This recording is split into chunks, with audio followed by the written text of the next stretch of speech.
children are so innocent, they don't know about adults molesting them. Their world to them is safe until somebody shows them differently. And then someone comes along and steals their innocence. Mine was stolen in the home. But now, on the streets, they're not safe. How old were you when you met Dr. Alfred Kinsey? It was probably in 1943 or so. I didn't know who he was. All I knew was that my dad was very excited about taking me there for an interview.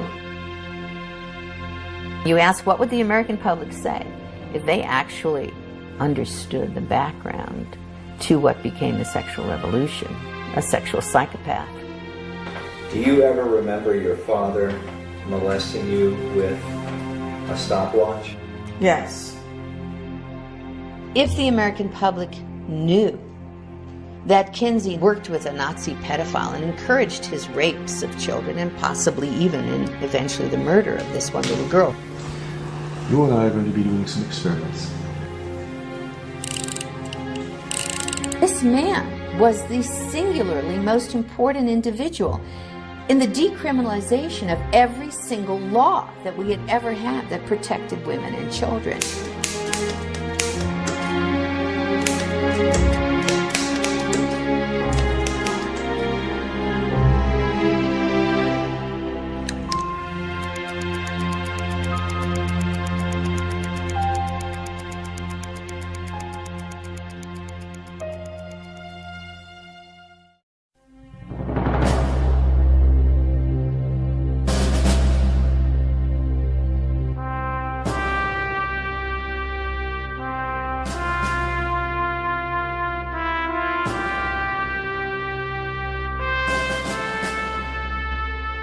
When America was founded, it said that our values were based on the Judeo-Christian teachings of the Bible. Andrew Jackson once said, "That book is the rock on which our republic rests." But through the 20th century, the view of America as a Christian nation has been hotly debated. Whatever we once were, we are no longer a Christian nation. This nation was founded primarily on Christian principles. Which claim should Americans believe? And by what standard do we determine the moral compass for what is right and wrong in our society? George Washington, in his inaugural address of 1789, said, "The propitious smiles of heaven cannot be expected on a nation that disregards the eternal rules of order and right, which heaven itself has ordained." Among our once traditional values was the protection of women and children, once considered a sacred duty among all men.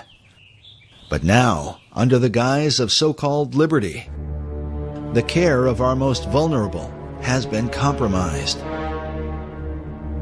We can only wonder what the father of our country might say if he could see what is happening to the children of America today and the reasons behind it.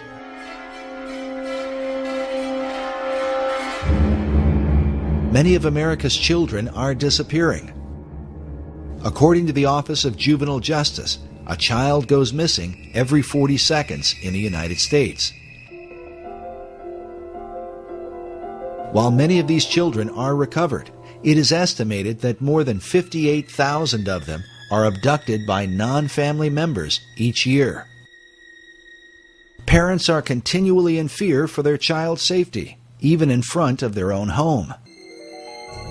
Predators seem to roam the streets of America like never before, searching for prey to carry out their unthinkable desires. Many of our laws are named after raped and murdered children, whose memories echo through our courts crying for justice. But still, the problem only seems to get worse. And we also see in a lot of these kidnapping and death cases recently by sex offenders that your child can be lost in just an instant. The faces of children who have been lost continue to haunt us as a society. while watching their parents grieve has become part of a national nightmare.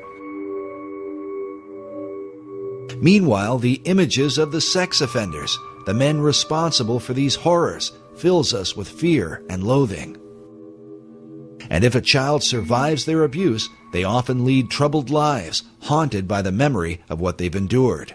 It is awful. Those kids shouldn't be subjected to this. That's awful. It scars them psychologically forever. It affects their lives. Well, some of the experts say that once a pedophile, always a pedophile, that recidivism is 80 or 90%, if not more. The United States of America has basically become a pedophile's playground. Jessica Lunsford's father, he said, wake up, America. Your child could be next. And sadly, a lot of people want to turn away from the evidence. They want to turn their heads like the proverbial ostrich with its head in the sand because they don't want to face what's going on until they're forced to face it because it becomes their child. Part of the confusion is over why many of our judges send repeat sex offenders back into our neighborhoods, knowing it is simply a matter of time before they strike again. Can the reason be that these same judges are compromised by their own sexual addiction? We know that the judges they're human. They're like everybody else. Cases of judges who are compromised by porn are documented across the country. But the license for such behavior may have been issued in 1970, when Supreme Court Justice William O. Douglas and retired Justice Arthur Goldberg wrote articles for Playboy magazine. But why would an association with a soft porn magazine like Playboy be cause for concern? And how could it pertain to the world of pedophiles? The disturbing answer to this question as our history of this movement unfolds. In 1990, the American Bar Association reported that 80% of convicted child molesters plea bargain and serve no prison time. This statistic undoubtedly put known pedophiles back on the streets in record numbers. But this was a few years prior to the widespread use of the Internet, where the most extreme forms of sexual perversion, and especially child pornography, have become a major factor in conditioning the next generation of sexual predators. In 2006, the law firm of Estee and Bomberger reported that the number of victims of childhood sexual abuse and molestation grows each year. This horrific crime is directly tied to the growth of pornography on the Internet. They went on to say that research reveals that 77% of child molesters of boys and 87% of child molesters of girls admitted imitating the sexual behavior they had seen in pornography they had watched. Basically, people that watch porn act it out. And so with the pedophilia, sure, people are going to see it and they're going to act it out. Because of the huge impact that the porn industry has had, conservative estimates say the highest service revenue on the Internet, over $3 billion a year in income just on Internet porn. And those are very conservative figures. I'm sure they're much higher, with between 500 and 700 new sites coming on a day on the Internet. The increase in child sexual abuse cannot be denied. We are massacring our children. It is a holocaust against our children. I've prosecuted murders, I've prosecuted child molesters. And I'll tell you, I get more up in the air when I was prosecuting about the child molester than the murder. I'm not condoning murder. It's not the right thing to do, but it's over. The person's gone. Sad. But that poor little boy or girl, they're messed up for life. I mean, they're going to be carrying that baggage forever. And we as a society better start addressing that. Researchers argue that America's current problem with sexual predators is the fallout from the sexual revolution, a movement said to be inspired by the late Alfred Kinsey and his famous Kinsey reports, first published in 1948.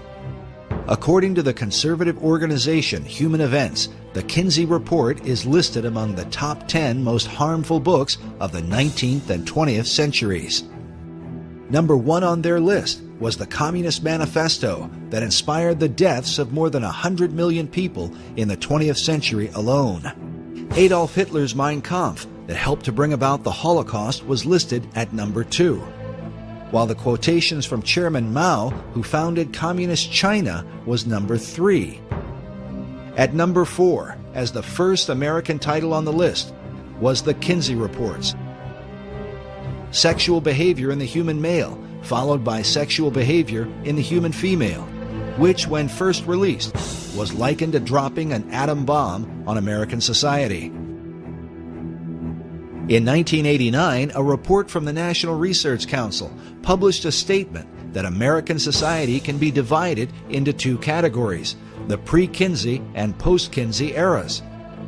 How could one man's influence come to define our culture and produce what some consider the most harmful book in American history?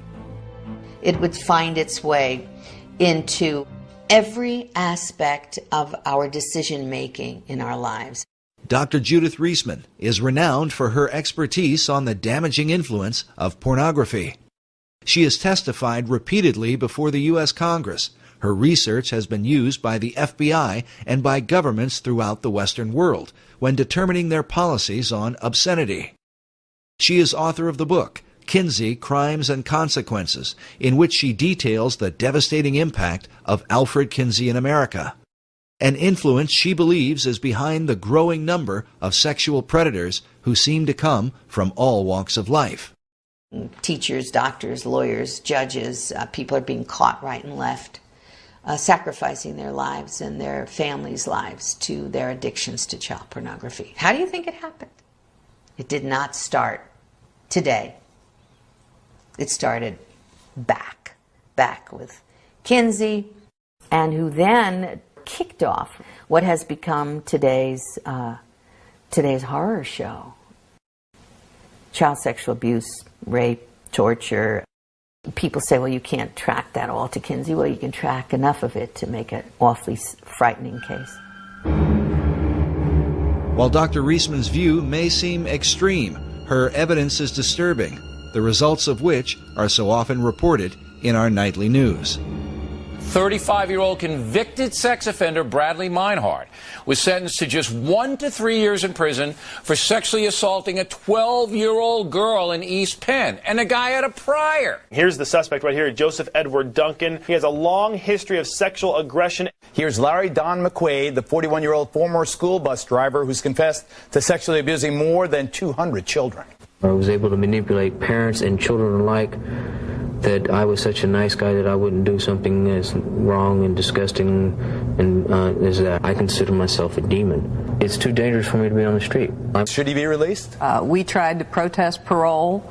Unfortunately, as I said, the statute requires his release. I didn't know that the average sex offender, predator, molests 100 children. I mean, that just makes my outrage even more. For years, Americans have wondered why repeat sex offenders so often receive light prison sentences only to be released back into society. According to Dr. Reisman, the answer is Alfred Kinsey. The laws were changed based upon his fraudulent data, and he was directly involved in those changes. Kinsey went state by state. I have his testimony in California in 1949, telling a committee that was about to toughen the sex laws and toughen up about the laws to protect children because there'd been a murder of 2 little girls. He goes to California to testify in 1949 that you should release everybody, that pedophiles and pederasts did not repeat their crimes, that parole was absolutely critical, that would reduce our sex crimes. The committee believes him. They reduce all of our sex crimes. They parole people, and they haven't stopped. When the Kinsey Report was first released, the famous ACLU lawyer, Morris Ernst, wrote that virtually every page of the Kinsey Report touches on the legal code. He told the legal profession that no bar association, law school journal, or lawyers' committee can consider sex laws without the Kinsey study. According to Westlaw, the most widely used legal database, between the years 1982 to 2000, there were approximately 650 citations to Alfred Kinsey. The model penal code that was adopted just after 1955 was based on Kinsey's research. This is a flow chart I put together to describe how the Kinsey research gutted American laws. Through the American Law Institute, ALI, the American Law Institute Model Penal Code, 1955. That was where protections were then removed for women and children from American law system. The U.S. justice system from 1948 to today, that's what this is about. After publishing his reports, Kinsey traveled the country, giving lectures at universities and testifying before lawmakers. He was received as the leading scientific expert in the world on human sexuality. In particular, he discussed laws concerning sex offenders and the education of children. Of children, he said 100% are orgasmic from birth. Therefore, children can benefit from sex with adults and even incest, which is illegal, so we need to lower the age of consent. He was working toward making everything legal, but that's all right. Children need early explicit school sex education since they're sexual from birth, which was illegal at the time. Now it's everywhere. They need masturbation and hetero and homosexual acts to be taught to them, which was illegal, and now it's being taught. And about parole, Kinsey said that sex offenders rarely repeat sex crimes. Therefore, all sex offenders should be paroled, which is exactly what started to take place. Part of Kinsey's defense of pedophiles was that children were not really harmed by sexual contact with adults. Therefore, it made no sense to incarcerate pedophiles for lengthy prison terms. 1950, Rockefeller funded the American Law Institute Model Penal Code. 1952, a Harvard Law Review called for a code to change our sex laws in accordance with what Kinsey had objectively found. And then in 1955, the code was created and sent out to all legislators in the country via these important people, judge, lawyers, sociologists, lawyers, and so forth. And from there, that went the ALI model, the sex offenses section, sent to states all over the country, adopted all or in part beginning in 1956 here and moving on to Illinois, to Minnesota and so forth, and all other states of the Union. As Dr. Reisman noted, the Model Penal Code was financed by the Rockefeller Foundation. Not coincidentally, the Rockefeller Foundation also financed the research of Alfred Kinsey. In the 1950s, a congressional committee was formed under Congressman B. Carroll Reese to investigate the influence of the large tax-exempt foundations, including Rockefeller. There was a huge concern at the time in the 1950s that the foundations were now being run by people with a strikingly strident a libertarian or liberal agenda, which resisted and resented the Judeo-Christian way of life. The late Norman Dodd was the director of research for the Reese Committee. In an interview recorded shortly before his death, Dodd stated that part of what the committee had learned was that the objective of the great foundations was to remove America from the values on which she was built and to do so through the education system. What we had uncovered was the determination of these large endowed foundations, this Carnegie Endowment story and the Ford Foundation and the Guggenheim and the Rockefeller Foundation, all working in harmony toward the control of education in the United States.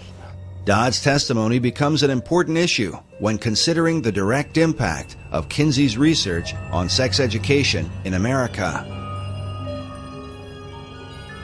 While the Reese Committee investigated many programs funded by the foundations, when it came to Kinsey's research, they were vehemently opposed by the late Congressman Wayne Hayes. That's established quite well in Renee Wormser's book on foundations, Their Power and Influence, a book that no American who wants to understand what happened to our country should be without. Renee Wormser was the lawyer for the Reese Committee. In his book, Wormser writes that the committee had dug up some significant material about foundation support of the Kinsey projects. This brought Mr. Hayes into a steaming rage, he says, and he asked to see our entire Kinsey file. It was produced for him, and he angrily declared to Mr. Dodd that we were to go no further with this particular investigation, contending that every member of Congress would be against our doing so.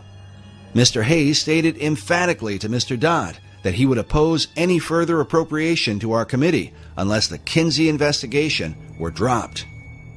Wormser writes that as a result, the valuable material in our Kinsey file never saw the light of day. What was it in the Kinsey file that provoked such a response from a U.S. congressman? As we move forward, consider that the Kinsey data was partly paid for by the American taxpayers, who continue to fund the Kinsey Institute to this day. There's more going on in that institute. They have covered up so much. Some believe that if Kinsey's research had been exposed in the 1950s, the information might have sparked a second American Revolution. What was in the Kinsey file, and does that information continue to influence or even haunt America?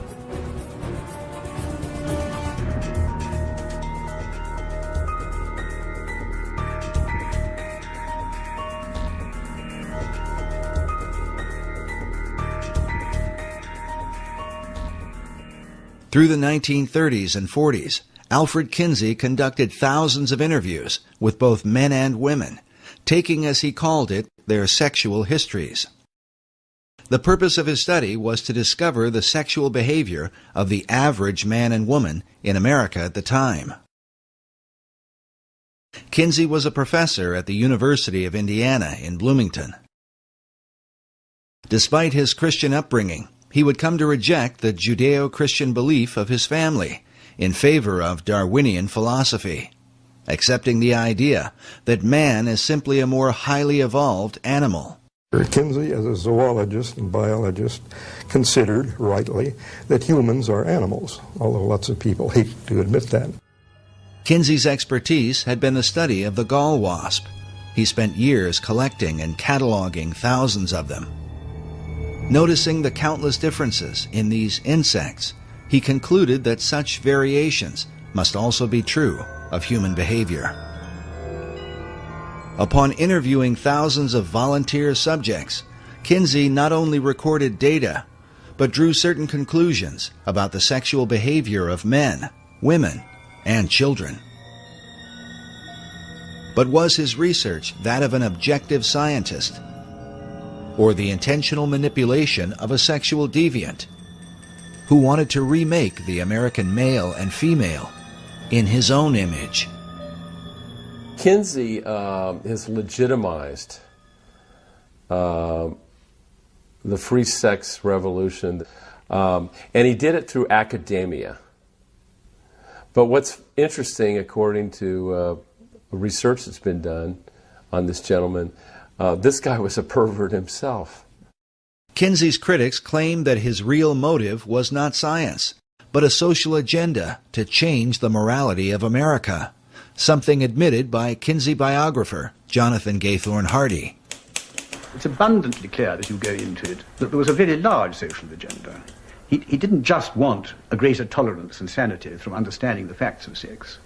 He thought it was quite monstrous the way homosexuals were regarded. In general, there was a very powerful social agenda, which is perfectly plain when you read the book, from the polemic right the way through it, and was perfectly plain at the time to the people who worked with him.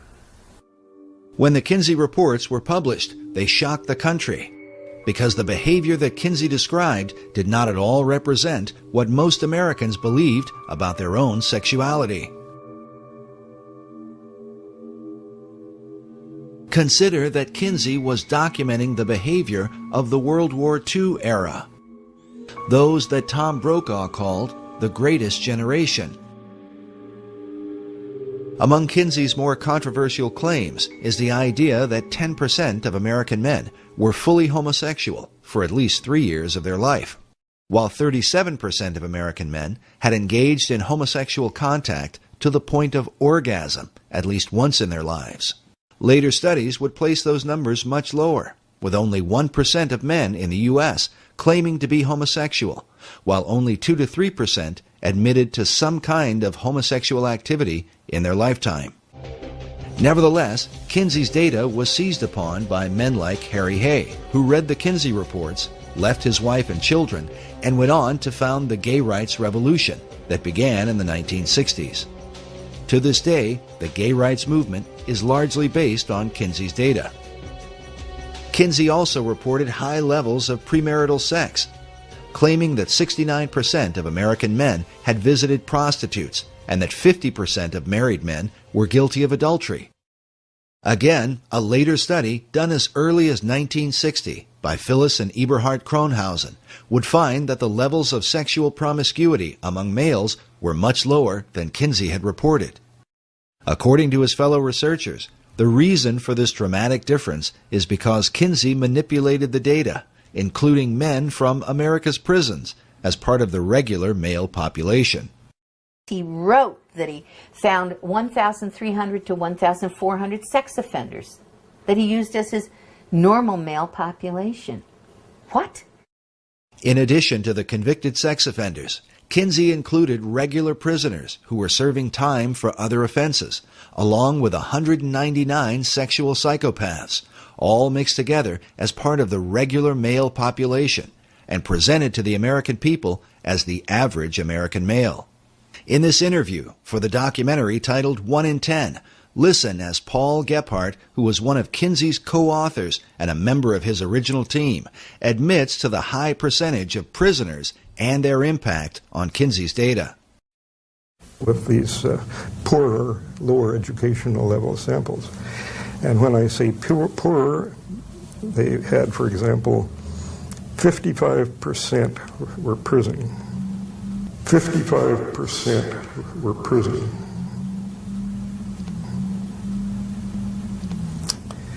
And I think that has a definite effect. We know we didn't have enough non-prison people to do much of a comparison, but he didn't do a comparison. He simply took the prison people he got and used them with that less than college educated sample. But the trouble was, by, you might say, emphasizing the less than college educated sample, he introduced a lot of errors into the data.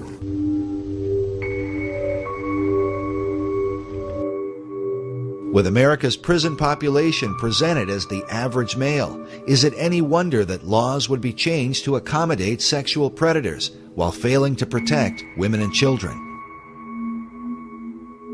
To create high levels of homosexual activity, Kinsey also went into Chicago's underground, into gay bars and homosexual bathhouses, and incorporated the radically gay population into his regular male data, along with bootleggers, gamblers, male prostitutes, ne'er-do-wells, pimps, thieves, and hold-up men. All this according to his own report. Kinsey used similar tactics to redefine the average American female. They use this picture all the time to try and show the American public that they were interviewing average American women, all right? Except that this was their secretary. Okay, this is a secretary at the Kinsey Institute, and they would always label her as though she was just some average American woman. Sometimes they put Kinsey in the picture interviewing her, and sometimes they put him. And now, after I exposed that in one of my books, the Kinsey Institute has now admitted on its website, they give the name of her so it doesn't look as though they're trying to phony the thing.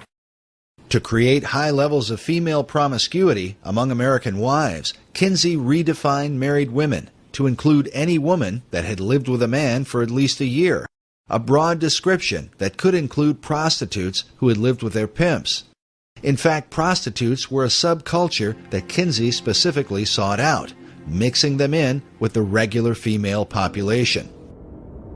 As a result, Kinsey's report stated that some 50% of American women engaged in premarital sex, while 26% of married women were supposedly involved in adultery. Kinsey went on to report that an incredible 87% of unmarried women were having abortions, while 25% of married wives were also aborting. It was these high percentages, shocking even by today's standards, that would help to legalize abortion in the years that would follow. For decades, Dr. Judith Reisman has argued against what is often referred to as Kinsey's junk science because of its dramatic and devastating impact on American law and society.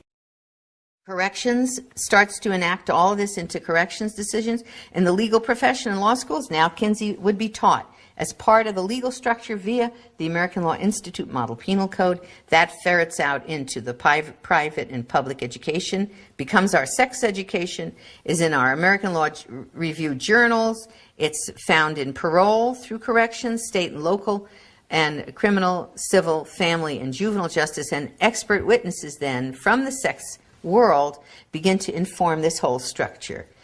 Ladies and gentlemen, we have had a real dirty deal. We have, as that FBI agent said to me, the head of the FBI Behavioral Science Unit, after he saw my work on Kinsey and on Playboy, he said to his sons, "Guys, we have been conned." Dr. Reisman is not alone in her conclusions, nor was she the first to discover these things.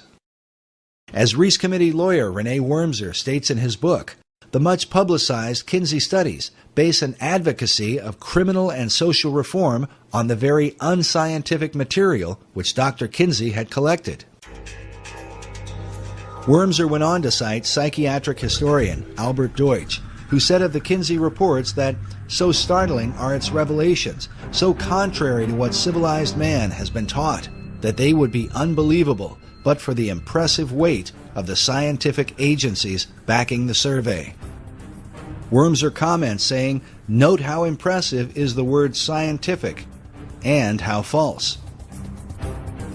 But he goes on to suggest even more, revealing that, according to the Reese Committee, the postmodern thinking in America today is no mere accident, but has been intentionally created by the elite foundations as part of a greater agenda, one in which the work of Kinsey plays no small part. The Reese Committee wrote that it seems to this committee that there is a strong tendency on the part of many of the social scientists whose research is favored by the major foundations toward the concept that there are no absolutes, that everything, including basic moral law, is subject to change, however fundamental it may have been deemed to be under our Judeo-Christian moral system. The puerile doctrine that change is always necessary has led many of these scientists to believe that there are no longer any inalienable rights. They deem themselves justified, with the support of foundation grants, to label their prejudices as truth and to experiment with society.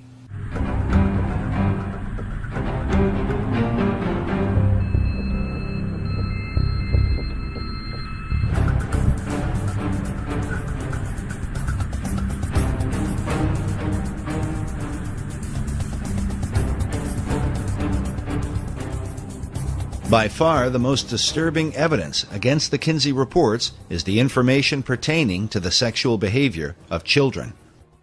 This was something noted in the 1950s by Professor Albert Hobbs, who wrote that, according to Kinsey, a child molester may have contributed favorably to a child's later sociosexual development. The child sexual data was more fully exposed by Dr. Judith Reisman in the 1980s, who brought the even more disturbing allegation that Kinsey had trained multiple pedophiles to molest children while using stopwatches to record so-called scientific data. This man, this Kinsey, had been responsible for the rapes and tortures of hundreds, actually it looks like thousands of children. Needless to say, the Kinsey Institute today denies Dr. Reisman's allegations. They maintain that all of the child sexual data came from one man, who just happened to keep detailed scientific records of his encounters with children. This lone pedophile theory was developed by Dr. John Bancroft, who became the director of the Kinsey Institute in 1995. Bancroft not only argued that the data came from just one man, but that Kinsey supposedly only got hold of the information years after this pedophile was finished raping kids. This is contrary to Kinsey's own report, in which he admitted to at least 9 pedophiles from whom he obtained information. But in this 1995 interview on Canadian television, Dr. Bancroft says that Kinsey only referred to 3 or 4 pedophiles, and then insists that in reality it was only 1. When questioned about the obvious inconsistency, Bancroft's argument is that Kinsey simply lied about his research. Listen now as this Canadian journalist seems to get uncomfortable during the interview. Did he make it clear in the report that the conclusions on the sexual capacity of 317 children were based solely on the evidence of 1 sexual criminal? No, he suggested that it may have been from 3 or 4. I don't think that is a particularly important difference. Kinsey... but isn't that conspicuously misleading? I think he was misleading. I think that he I'm sorry, you don't think policy he was misleading? Forgive me? Yes, I think he was misleading, but I don't think it was a misleading of any consequence. He was concerned about his maintaining confidentiality. Throughout his volumes, he tended to avoid drawing attention to any particular individuals. It's not significant that the conclusions of a study on the sexual responses of children come solely from a man who really has who's a deviant? Doesn't he have a skewed perception of child sexuality? Well, that was just one type of evidence. Next, the journalist asks why it took so long to discover that the information came from a single pedophile, rather than multiple pedophiles, as Kinsey had reported. Bancroft's only answer is to say that he worked it out once he became the Kinsey Institute director. Why did it take so long to set the record straight? When I got to the Kinsey Institute and these accusations were continuing, some people were expressing, some otherwise reasonable people were beginning to worry about these accusations and saying, well, now, how is it that if he's got information from 3 or 4 men, he can standardize it in such a way that it goes into a table unless somehow or other he's trained these men to make these observations. People were beginning to express that concern, therefore I decided to look more closely at the source of information, and that's when I realized that actually, as far as those tables were concerned, the information all came from this one man who had been collecting this information in an extraordinarily methodical way throughout his life since about 1917. And you knew of this for how long? That it was that Kinsey was misleading in this?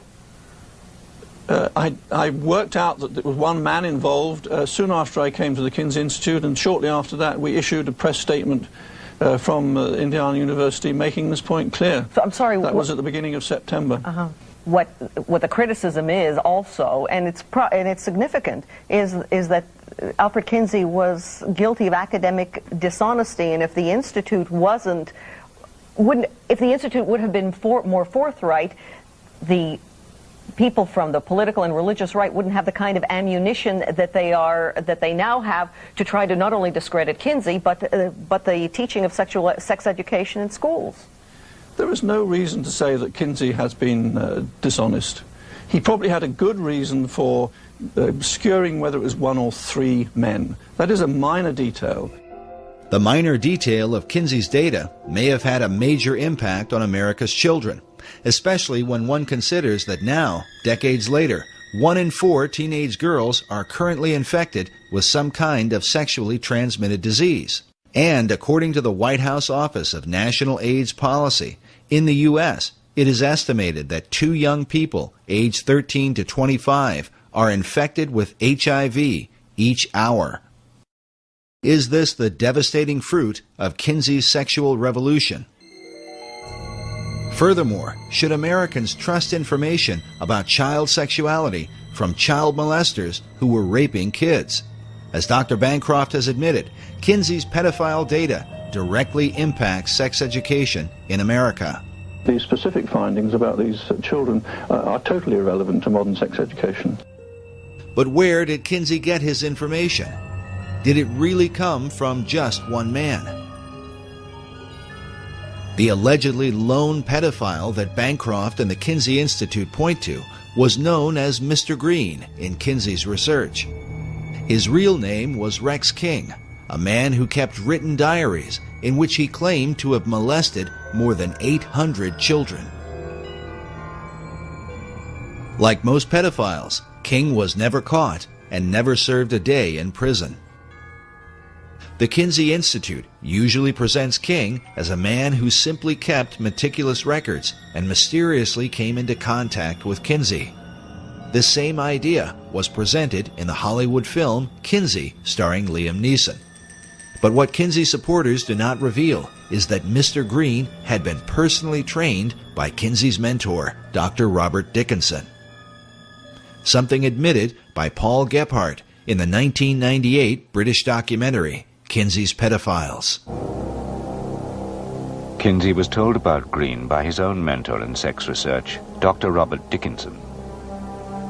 Dickinson had collaborated with the pedophile for several years and taught him how to record his child abuse in scientific detail.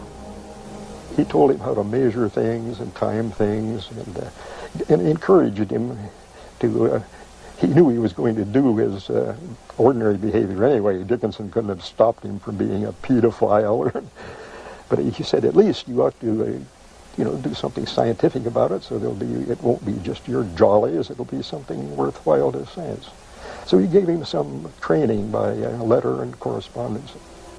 Gephardt has also admitted that Mr. Green's child abuse data played an important role in the Kinsey Report's view of child sexuality. Gephardt said, Green contributed a fair amount to our knowledge and medicine's knowledge of sexuality in children. We made our point that children are sexual from birth. But the sexuality of these children was determined because, according to Kinsey's interpretation, the children supposedly enjoyed the molestation while it occurred.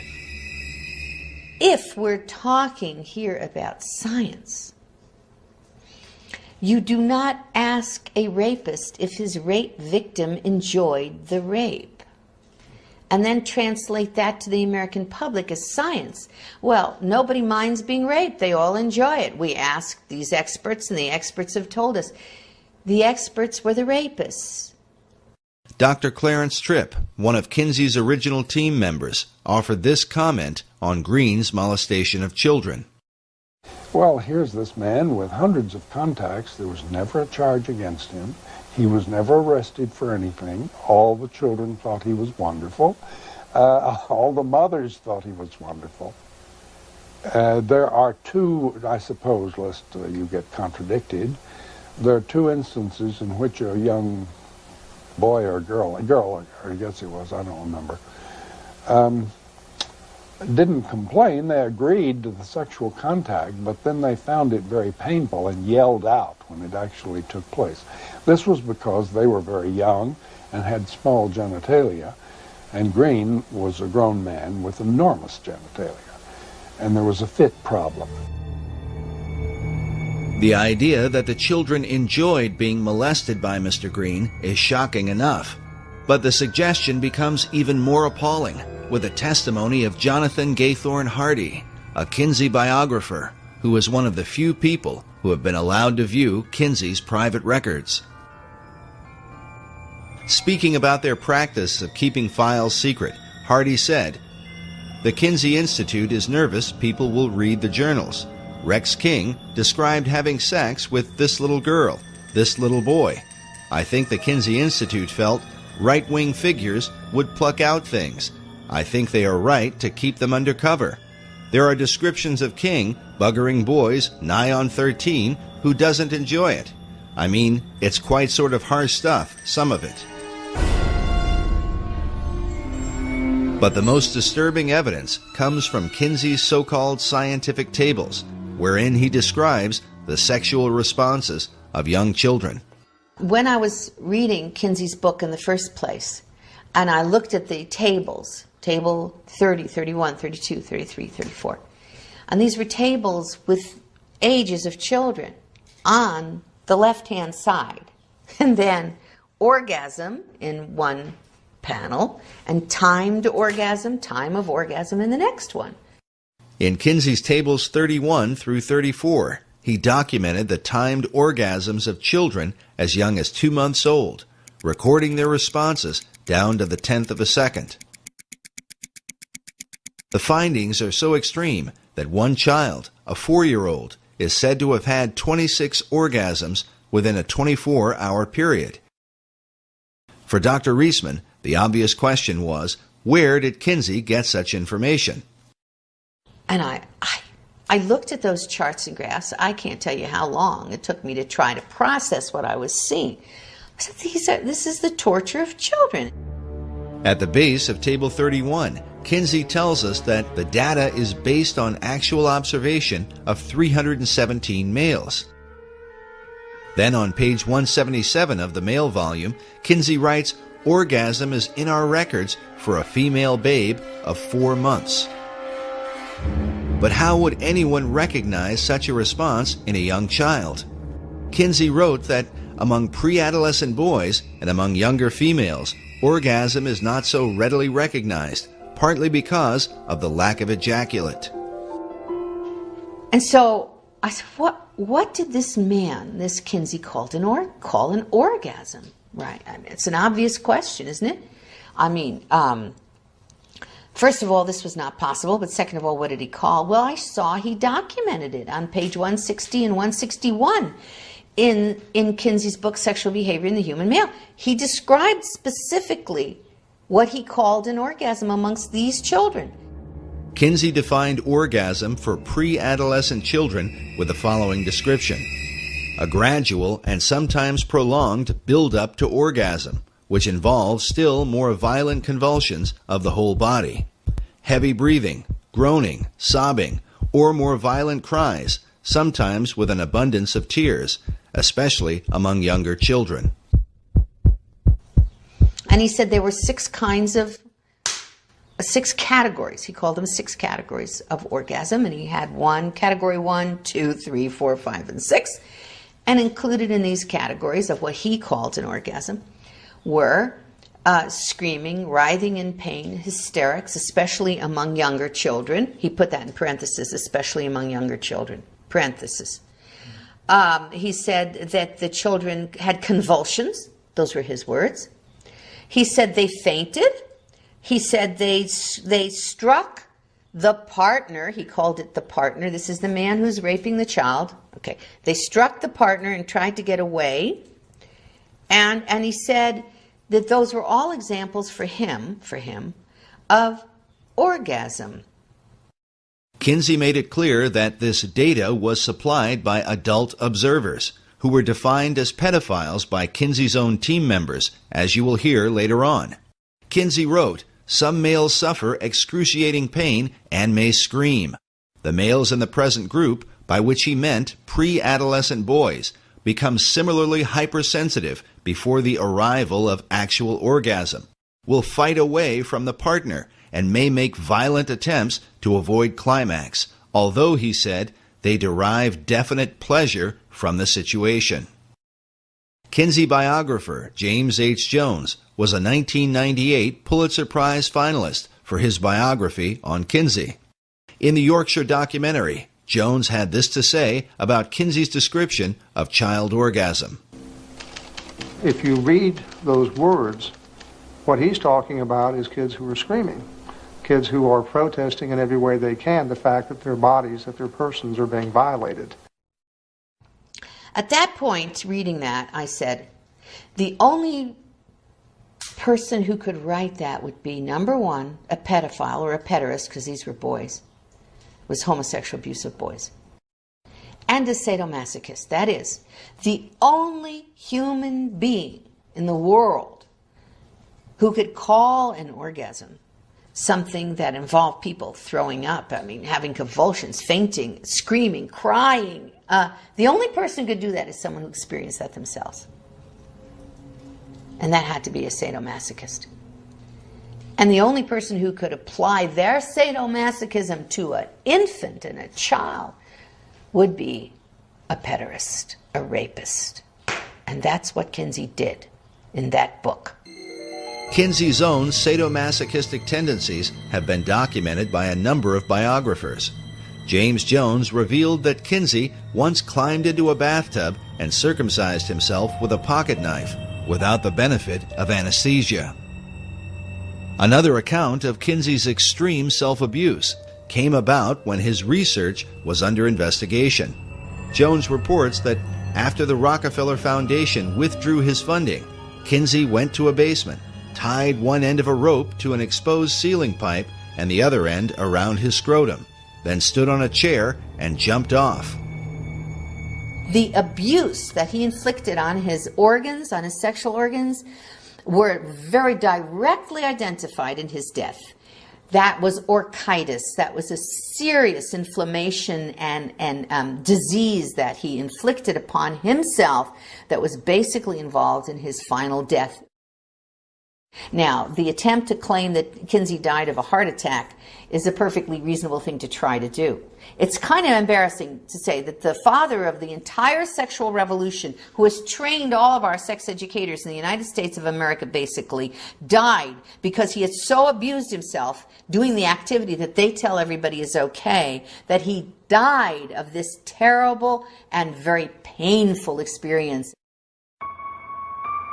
If Kinsey's abuse had only been inflicted upon himself, his critics might be less likely to accuse him. But his abuse extended to children, the most precious members of our society. In this image, Kinsey seems to take a demented sort of glee in showing these young children a film of two porcupines engaged in a sexual act. He seems oblivious to the confused and even disturbed looks on the faces of these children. Was it this same lack of concern that enabled Kinsey to support and even encourage the most depraved sexual criminals? The evidence shows that Kinsey was not content to work with merely one pedophile, as Dr. Bancroft and the Kinsey Institute claim. Following the example of his mentor, Dr. Robert Dickinson, Kinsey set out to train his own predators, men who would collect information about what can only be called the sexual torment of children.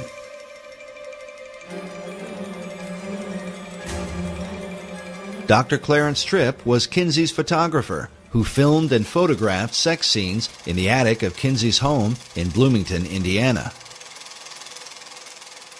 In 1990, Tripp was interviewed on The Phil Donahue Show, along with Dr. Judith Reisman, who appeared to defend her first book exposing Kinsey. Well, don't look now, but they're attacking Dr. Kinsey again. The book is titled Kinsey, Sex and Fraud, The Indoctrination of a People. During the show, as Clarence Tripp began to defend Kinsey's research, even Phil Donahue, with his liberal views on sexuality, became uneasy at some of Tripp's bizarre comments about the molestation of children. We should say that you are the author of The Homosexual Matrix, a book which got quite a positive response from... I want to agree with Reisman on one point. I think we really ought to talk about the child stuff before we mix in the right, well, make your point, homosexual stuff.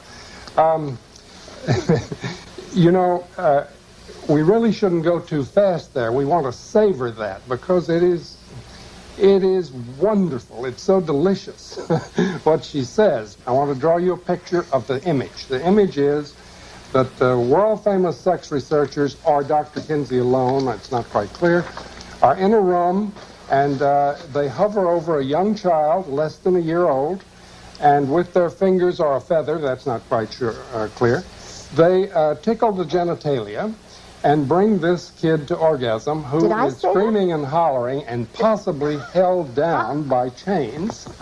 And drugged. It's all too glorious. Well, make your point. I hope that you don't.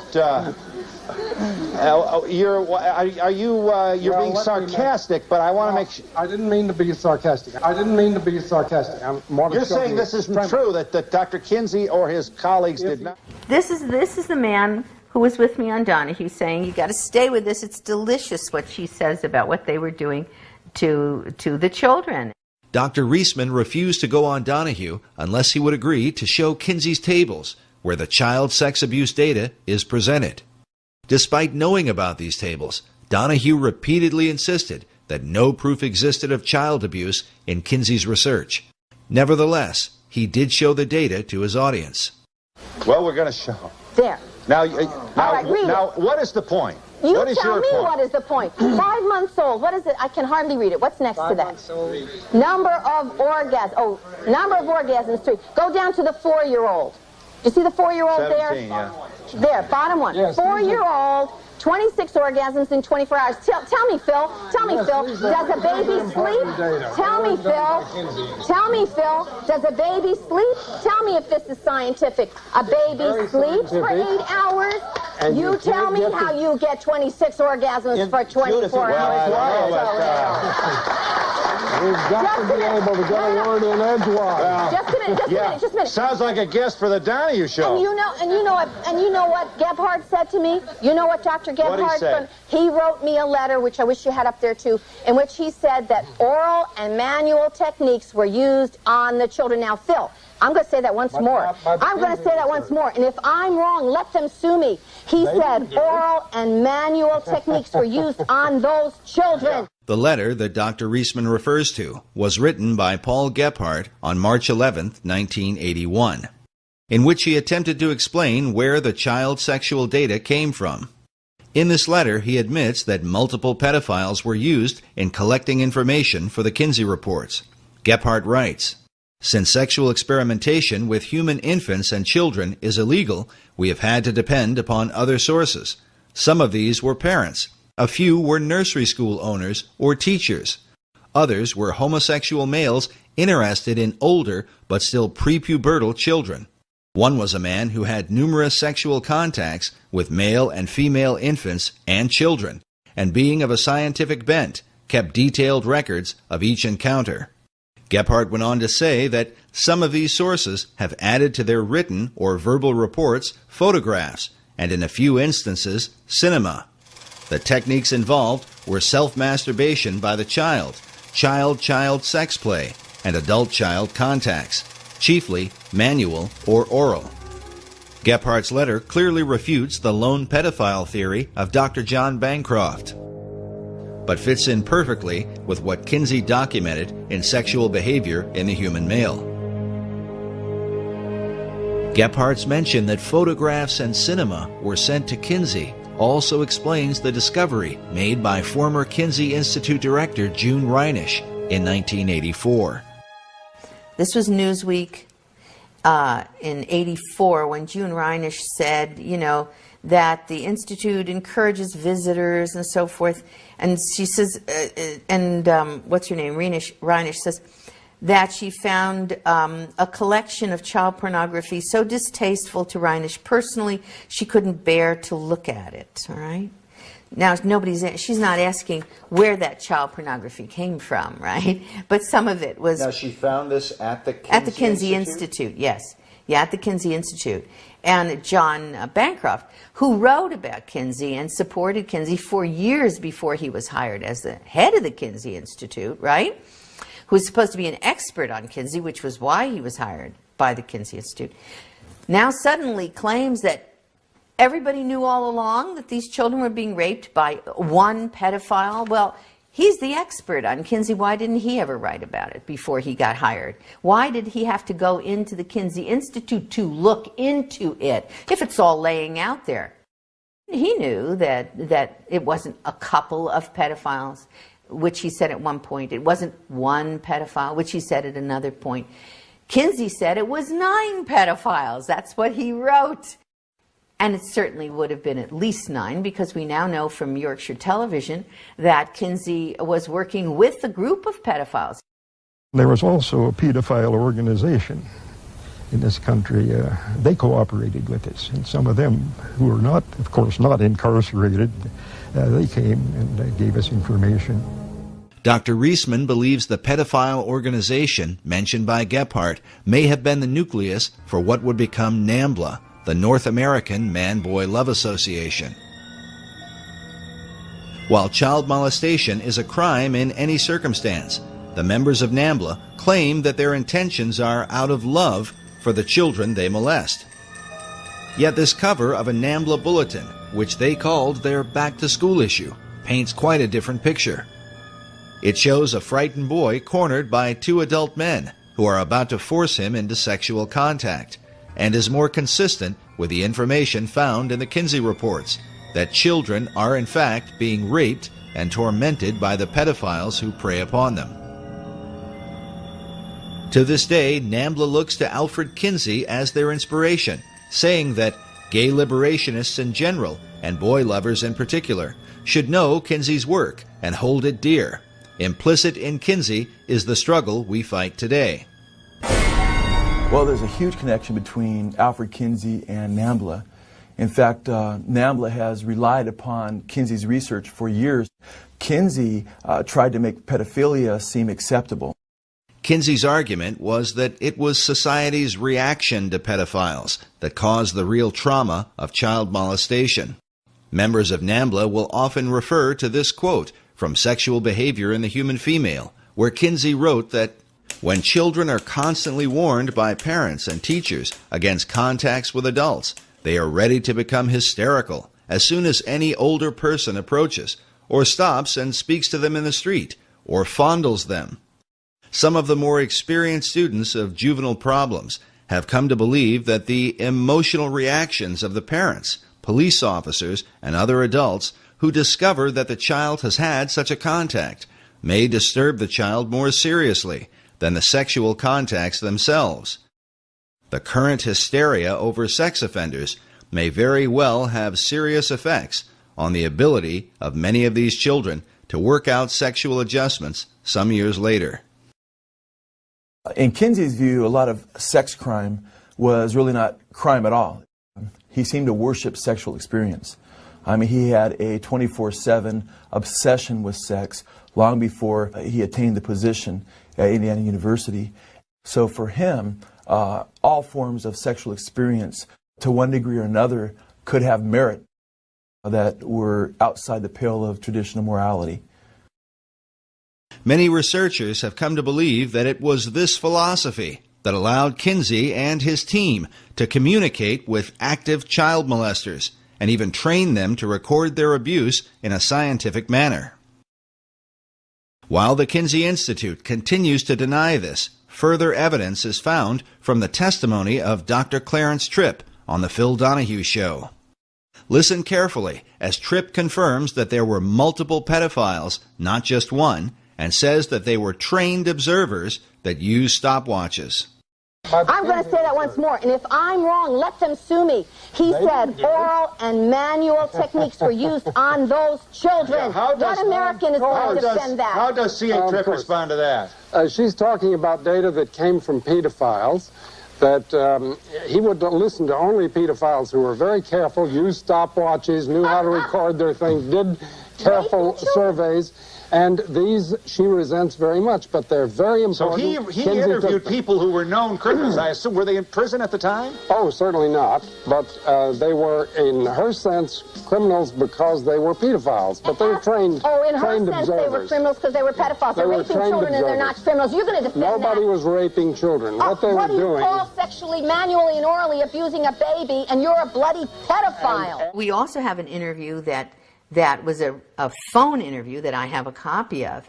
It's in my book, between Gebhard and Dr. Muir, who was my editor, in which Gebhard admits that they told the pedophiles to use stopwatches.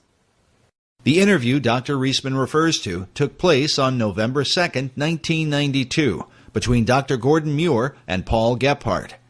Dr. Muir also appeared on The Donahue Show as the editor of the book, Kinsey, Sex and Fraud. On the show, he confronted Clarence Tripp. And you're telling me that Kinsey came across in an interview sample of 5,300 people, he found pedophiles who had stopwatches, just happened to have stopwatches, just happened to have all that data handy? Some 2 years later, in a phone interview, Dr. Muir would pursue a similar line of questioning with Paul Gebhard, one of the original co-authors of the Kinsey Reports, who succeeded Alfred Kinsey as the original director of the Kinsey Institute. Listen carefully how Gebhard admits that there were multiple pedophiles that he and Kinsey worked with, how they actually encouraged some of the adults to molest children, and that it was at the instruction of Kinsey and his team that they used stopwatches. Table 32. Yeah, the table's all right, but these all were done with stopwatches necessarily. It says below table 32, the legend says duration of stimulation before climax, observations timed with second hand or stopwatch.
clearly being done by adults themselves, isn't that correct?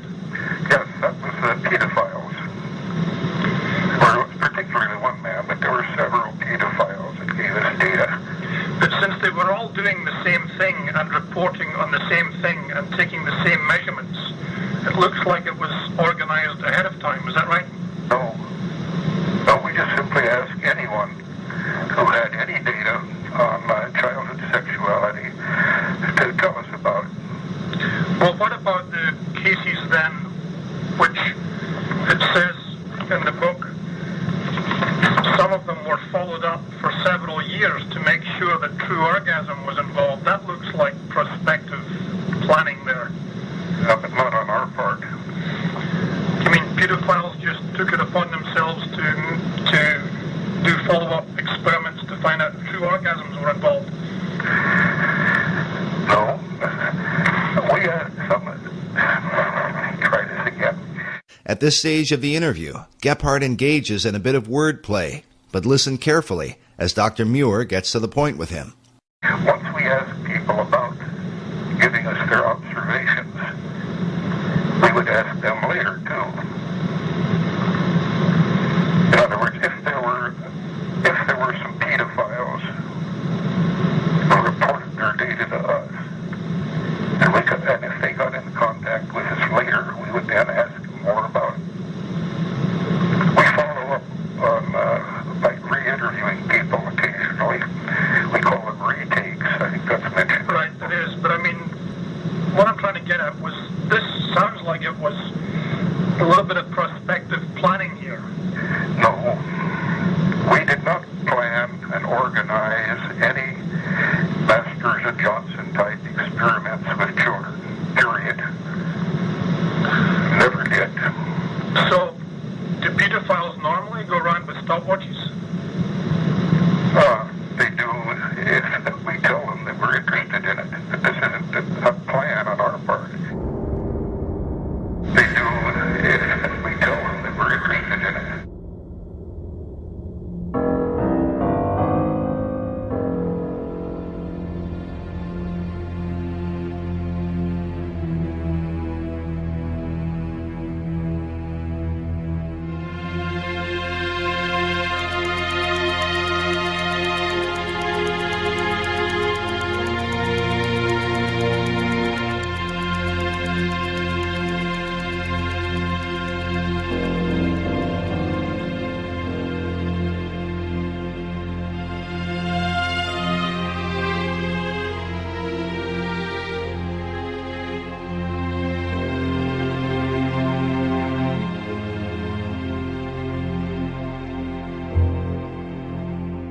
I want to know who these children are, how their parents were involved, and have we talked to those children now as adults? When I wrote to the Kinsey Institute and I asked, what about these children? They just casually wrote me back. Gebhardt casually wrote me back that, well, we never had any follow-up on these children.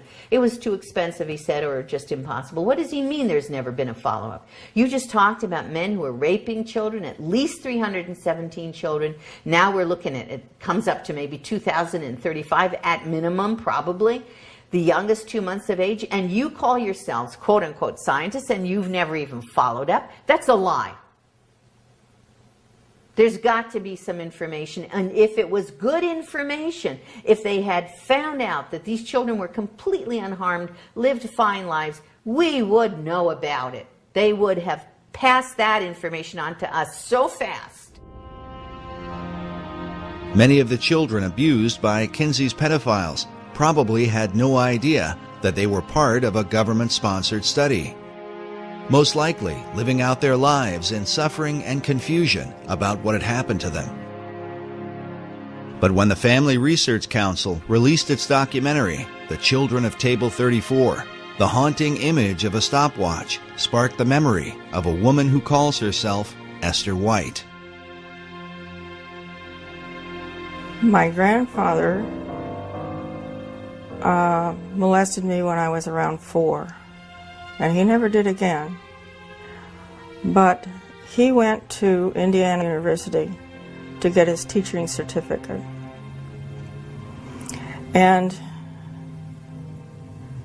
He took biology while he was there, and so I'm assuming that he probably met Kinsey there because the whole university was involved in his research. As a child, Esther says she was taken by her father and grandfather to meet with Alfred Kinsey and to be interviewed by him. But the real purpose of that meeting would be a mystery for years to come. I didn't really know. I didn't connect at all until I read Judith Reisman's writings, especially when it came to the video that she did where they showed a stopwatch. And that was the key. I realized, yes, that was what was going on. Now in her 70s, her desire is to remain as anonymous as possible, out of consideration for her family. Esther White is her assumed name. How old were you when you met Dr. Alfred Kinsey? It was probably in 1943 or so, 43 or 44. I was born in 34. My father was very excited about taking me there to meet Dr. Kinsey. I didn't know who he was. All I knew was that my dad was very excited about taking me there for an interview. And he was instructing me that I was to be very nice to this man and answer him. He told me they would ask me about my family and whether I loved my family and so forth. So when we got there, it was at my grandfather's and great-grandmother's house. And Mr. Kinsey and his two colleagues were late in getting there because it was winter time. And he was doing a seminar at Ohio State University. This was in Columbus, Ohio. And when he came, he was in very much of a rush because they were so late. And he kneeled down in front of me and asked me questions about whether I loved my daddy, whether I loved my family. And of course I said yes, because I did. I loved my family. And the interview was very short. There was a man with him that had a clipboard who was taking down my answers to the questions. I can't remember all the questions he asked, but it was probably a 5 or 10 minute interview. And just before they left, my grandfather said, "What about the check?" And he says, "Oh yes, I almost forgot." Who said that, Kinsey? Kinsey said that. And so my grandfather took a check from him, and Kinsey said, "I made it out to both of you because I didn't know which one was going to get the money." The disturbing implication is that Alfred Kinsey used taxpayer money via the Rockefeller Foundation to finance pedophiles who were actively molesting children. Why would he pay them? For what? At the time, I didn't know for what. Many years later, I found out that my dad had actually helped Alfred Kinsey do research for his book. Esther's own father had been molesting her for years and sending information to the Kinsey Institute. When Kinsey's book, Sexual Behavior in the Human Male, was released, her father showed her a copy and boasted that he had helped to write it. At the time, she did not know what he meant.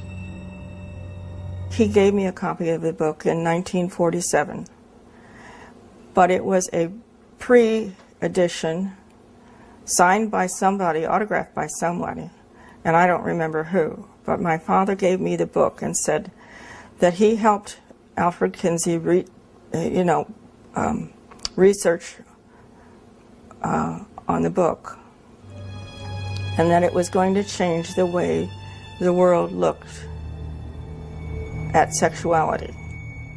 How old were you when your father first began to molest you? I was probably around 6, maybe 7. I couldn't tell you exactly. Do you ever remember your father molesting you with a stopwatch? Yes.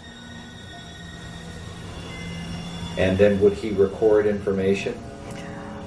There were papers on the dresser, and I saw one of the papers one day, and it had a lot of questions on it. And there were little boxes to check those things off when those things were done. And it was talking about orgasm. I didn't know what that word meant, but at the time. And when I asked him what that word meant, when I saw it on the paper, he grabbed the paper, put it in a brown envelope, and he said that he was late in sending this in. And he put it in this big brown envelope. Esther's revealing testimony confirms Paul Gephardt's statement that Kinsey worked with parents who sent him child abuse data. She was also interviewed years ago by British filmmaker Tim Tate, who directed the documentary Kinsey's Pedophiles. Esther White, for what it's worth, swore what's called a statutory declaration here. She swore on oath that the information she gave was true and to the best of her recollection, and so did her mother. We asked Esther to give us her opinion about the Kinseyan philosophy that children are sexual from birth. Children are not sexual from birth. They are obedient to whomever is over them. In my case, it was my father. You honored your mother and your father. You obeyed what they said. You did what they said. That's the reason I was silent for so many years. I was told not to tell my mother that this was normal, and all the other little girls and boys were doing this too. So this was not a rare thing at all. They just didn't talk about it. So I was made to believe that I was sexual, but I wasn't. I hated it. I cried, I had convulsions, but that was totally ignored. She's heartbroken about the life that she lived because of her abuse at the hands of her father and grandfather, who were working for Kinsey and sending material to him. There are others out there like that. Bancroft said he knew there were, and he was afraid they were going to show up. He wasn't talking about one pedophile when he said he was afraid that the children of these pedophiles would show up. He was talking about a lot of people who were damaged, and he knew it. And the Kinsey Institute knows it, and Indiana University knows it, and they've always known it.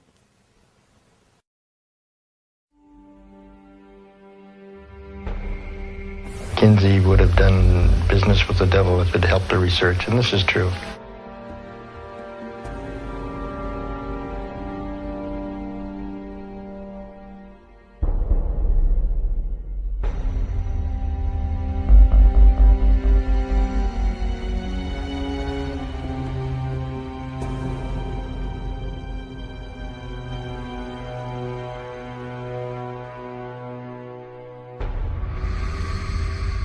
I view Kinsey as one of the most treasonous Americans in human history.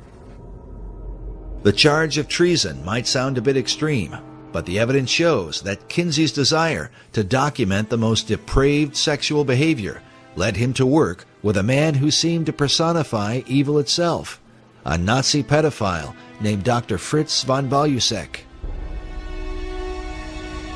Dr. von Balusek was a Nazi officer, Gestapo member of the Gestapo, one of the original Nazis, by the way, joined the party very early. He was in charge of a Polish town, and he was a pedophile. Years after the war, von Balusek was arrested and put on trial for the murder of a 10-year-old girl who had been found naked and throttled on a piece of wasteland. The German authorities suspected von Balusek of the crime because the same girl had been listed among several hundred children he had raped, the details of which he had recorded in his pseudo-scientific diaries.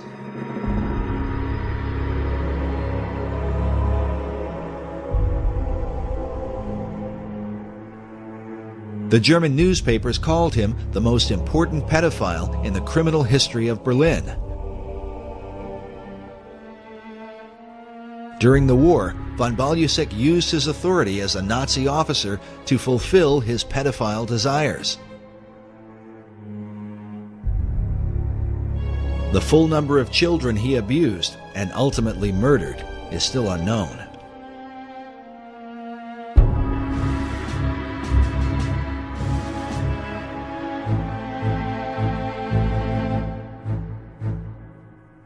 When he was arrested for rape of many children, but also possible murder of a little girl, all of the German newspapers spoke about this on the headlines.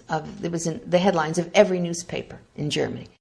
During the war, von Balusek was the commandant of the Polish town of Jędrzejów.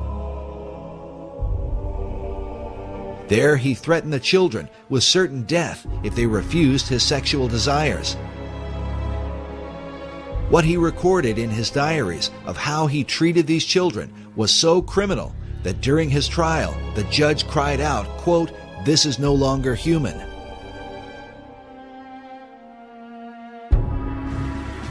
He had told the children that it was either the smokestacks or it was him. And it turned out that all the children ended up apparently in the smokestacks anyway. Post-World War II, he was highly placed in civic government, and he was arrested for this possible murder and being investigated. And in the process, they found that he had been corresponding extensively with Kinsey, that Dr. Kinsey had warned him to be aware and careful of the authorities so he shouldn't get caught. The German authorities learned that von Balusek and Kinsey had a working relationship, and that Dr. Kinsey was well aware of the vicious abuse the Nazi pedophile was inflicting upon innocent children. At his trial, the judge said to von Balusek, "I got the impression that you got to the children in order to impress Kinsey and to deliver him material." To which von Balusek replied, "Kinsey himself asked me for that." The German press was outraged, and the judge was outraged. The judge went on to say, instead of answering his sordid letters, the strange American scholar should have rather made sure that Mr. von Balusek was put behind bars. The German press reported that Kinsey's letters to the Nazi contained warnings to watch out or be careful of getting caught. They wrote that in his diaries, von Balusek stuck in the letters from the sex researcher Kinsey, in which he'd been encouraged to continue his research. He had also started relationships to expand his researches. One shivers to think of the lengths he went to.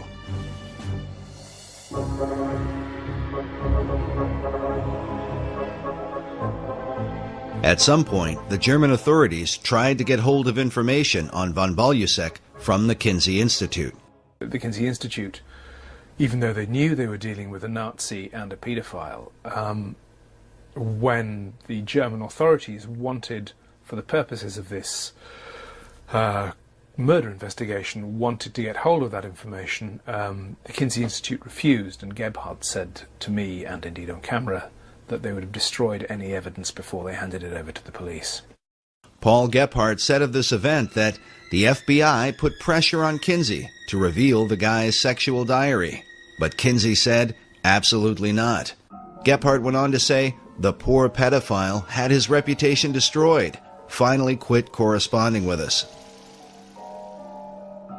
While German media documented the story heavily, the American press, under the powerful influence of the tax-exempt foundations, gave almost no attention to the story.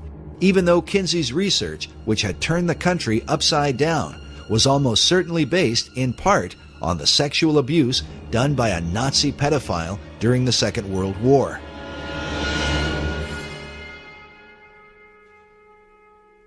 It is entirely likely that von Balusec's letters to Kinsey can still be found in the records of the Kinsey Institute even today.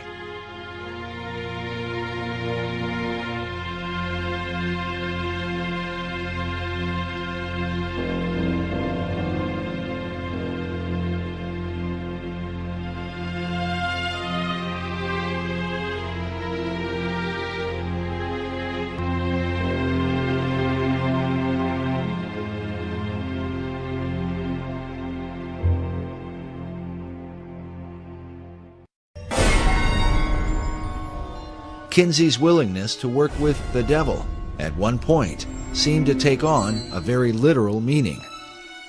One of the interesting things I found several years ago in researching the Satanist Aleister Crowley was the influence that he has had on so many people here in the United States of America. And one of the men that he had influenced was Alfred Kinsey. After publishing his male and female reports, Kinsey began to travel abroad and study sexuality in foreign countries. In his book, Kinsey co-author Wardell Pomeroy wrote that Kinsey went looking for a prized item, the diaries of Aleister Crowley. Crowley died just a year before Kinsey's book came out. Crowley was a famous and highly controversial British occultist in the early part of the 20th century. His sexual exploits in bizarre and sometimes deadly satanic rituals had been exposed in the London newspapers. He also talked about taking a virgin and having sexual relations with her, and then upon a climax to actually murder her, cut her in 6 pieces, and put the names of the various demon gods on those 6 limbs, those 6 parts of her body. Taking the name for the Antichrist in the Bible, Crowley called himself the Beast 666. His famous saying was, "Do what thou wilt shall be the whole of the law," by which he justified all forms of immorality. Crowley had a sex temple and had practiced group sex and orgies and what have you, and so-called sex magic. Crowley was into pedophilia. He was into justifying his pedophilia. In fact, he had said, "Let me seduce the boys of England." He wanted to seduce them, and then he starts talking about sodomy and it should be acceptable. So, it was quite shocking, especially back then. Pomeroy wrote that Crowley was called by Lord Douglas the wickedest man who ever lived, and his sexual history alone was enough to earn him the title he gloried in, the Beast. Crowley kept a diary up to his death. 2 weeks after Kinsey tracked down these papers in England, he found himself in the temple that the Beast had founded in Sicily. Kinsey is pictured here inside Crowley's temple, known as the Abbey Thelema, where he performed his satanic rituals. On the wall is a picture of Crowley himself, while across from Kinsey is another man named Kenneth Anger. Anger was a close acquaintance who appeared in some of Kinsey's sex films, made in the attic of his Bloomington home. As an avant-garde filmmaker, Anger was deeply involved in the occult. He directed films with titles such as Lucifer Rising and The Invocation of My Demon Brother. Kenneth Anger is a co-founder of Anton LaVey's Church of Satan, and Kenneth Anger also was, had a penchant for younger men, for sure. Bobby Beausoleil was his live-in boyfriend. That's the same Bobby Beausoleil that committed the first murder, killing Hinman for Charles Manson. That was his live-in boyfriend. He played Lucifer in one of his occult movies that extolled the virtues of Aleister Crowley's magic and what have you. In this image from one of Anger's films, we see Bobby Beausoleil, who would later become one of Charles Manson's killers. He's standing next to a doorway with Crowley's maxim, "Do what thou wilt," painted on the door. A phrase that certainly fit with Kinsey's own view of human sexuality. Pomeroy even admits that Kinsey loved Crowley's writings, including specifically mentioning some of his homosexual erotica, one of his books called White Stains. Kenneth Anger is quoted saying that Kinsey was obsessed with obtaining the great beast's day-to-day sex diaries. To obtain grant monies and maintain the support of the university, Kinsey needed the excuse of research to validate his 24 hours a day obsession with sex. However, Kinsey's battle cry of "do your best and let other people react as they will" seemed a variation on Crowley's "do what thou wilt" maxim. An older Kenneth Anger is pictured here, with the name Lucifer tattooed on his chest. So important was Anger's relationship with Kinsey that to this day, the Kinsey Institute Library features a Kenneth Anger collection with an archive of Anger's films as well as the correspondence between him and Alfred Kinsey. Should America be disturbed that the father of her sexual revolution, who changed American law and laid the foundation for sex education, had such associations? If America continues to be influenced by Kinsey, what will it mean for her future? What Kinsey discovered at Crowley's mysterious abbey might provide a clue. Pomeroy writes that Crowley's curious magnetism drew people from all over the world, who came and became his sexual slaves. Some of these women left their husbands to enter the temple. They held group orgies as part of their ritual and included in them the small children the women had brought. He further reveals that inside the abbey, Kinsey found paintings, life-sized representations of sexual activity, including children. Some have considered the possibility that Aleister Crowley was another of Kinsey's pedophiles who kept his diaries as part of Kinsey's sex research. I would be surprised if Kinsey was not, in fact, either paying or communicating with Crowley regarding his sex diaries, because Crowley was more open and more public with his sexual exploits than pretty much anybody of the time. He was known as the wickedest man on the earth long before Kinsey would have gone to him. He was far more accessible than, say, a Nazi officer in Germany to Kinsey, and as ugly as Crowley was to so many people, he wasn't nearly as known, or there wasn't the reputation that there was with the Nazis. And at the same time, Crowley could have used the money in the 1940s. He had, he wasn't as rich as he was. He had spent a lot of his money, so he would have been more open to that. And then to see that Kinsey was actually reading Crowley's stuff, we know that from Pomeroy. And it would be hard to believe that he wasn't already working with Crowley and encouraging Crowley to continue on with his sexual exploits. One way or another, the net effect is the same. Kinsey was fostering much of the same revolution that Crowley had begun over in England, and was helping continue what Crowley hoped would take place in the United States of America.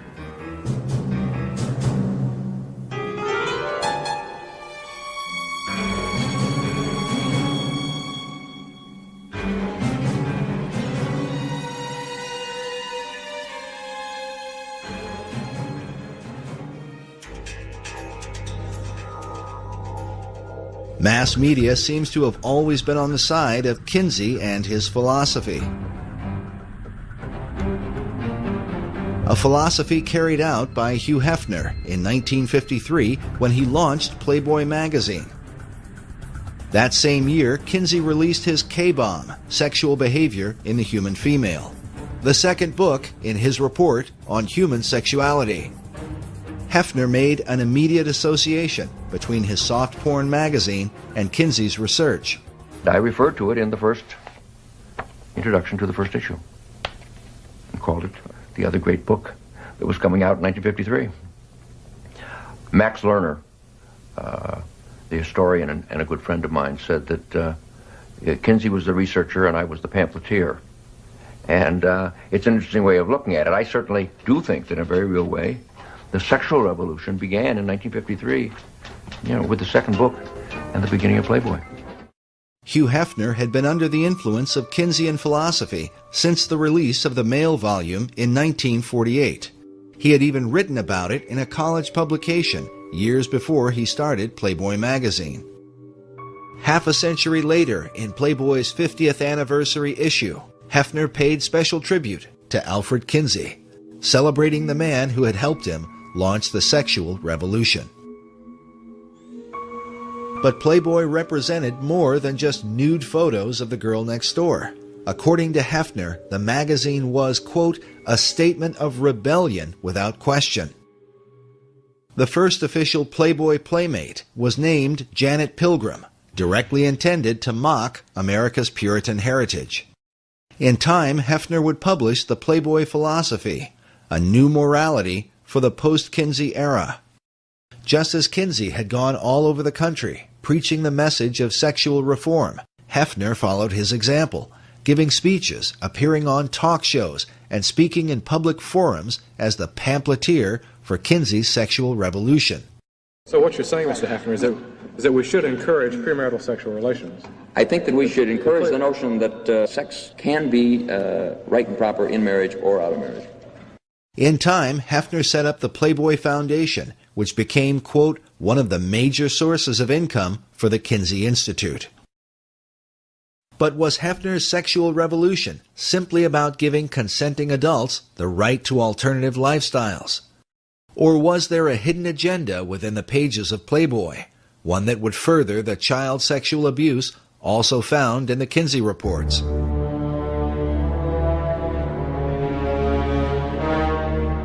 In 1983, Dr. Judith Reisman was appointed by the Juvenile Division of the Department of Justice to investigate the images in Playboy, along with Penthouse and Hustler magazines.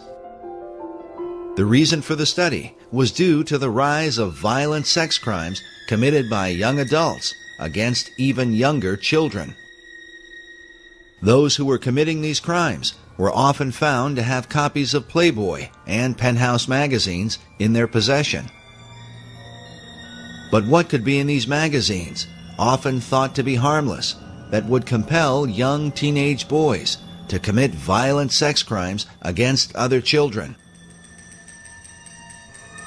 Dr. Reisman had done a radio interview with Pat Buchanan about her research into Kinsey and the soft porn industry. Soon after, she was contacted by the Department of Justice as part of a joint effort with the FBI. I got a call from the Department of Justice when they heard me on the Buchanan program, and I was saying, you're going to have an increase in sexual crimes by children against children and by adults against children. You cannot do the kind of programming of people's brains, minds, memories, and bodies. The connection between the brain goes all the way down from the retina all the way down the central nervous system and into the genitals. You can't show people those kinds of pictures and arouse them in that way and not think that they're going to act out either positively on somebody who agrees or negatively on somebody who doesn't agree. That's what's going to happen, and you just simply can't do that to billions of people at one time, to masses of a population. In her Department of Justice study, Dr. Reisman revealed that from 1953 to 1982, Playboy and eventually Penthouse and Hustler magazines had published approximately 9,000 images of children involved in sexual scenarios, an average of about 8 to 9 images per issue. And I showed the development of the child in those images, in cartoons, in photographs, and the use of the child as a sexual object by the observer, by the viewer. And I said, your average guy thinks he's buying a girly magazine, a magazine that's just pictures of pretty girls. And he has no idea that the messages that are being pumped into him, neurophysiologically, if you will, all the way down and through his system, include images of sexual assault of children. And he, as the viewer, becomes the predator. That's just the way the human brain works. The following are images from Dr. Reisman's presentation at the FBI Training Center in Quantico. Please understand, the most severe images we are unable to show you. Dr. Reisman demonstrates how the cartoon imagery of children progressed into real-life images, either of children or of legal-aged women who were made to look like obviously underage girls. Over time, the scenarios suggested greater degrees of sexual aggression and violence, including murder.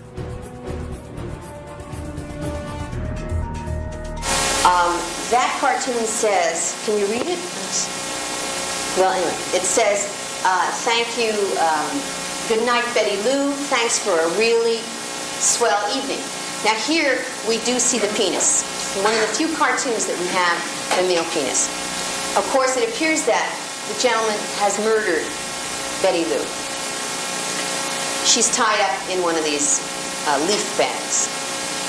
Now, I will challenge any of you in the next week or 2 weeks or month or 2 months or 3 months to drive along a road and see a garbage bag tied up like that, a leaf bag tied up like that, and not somehow flash back to this kind of fantasy image. Now, for you, it may not be a problem, but we have reason to suspect that for some publics, that kind of continual flashback in our subconscious constitutes a real problem.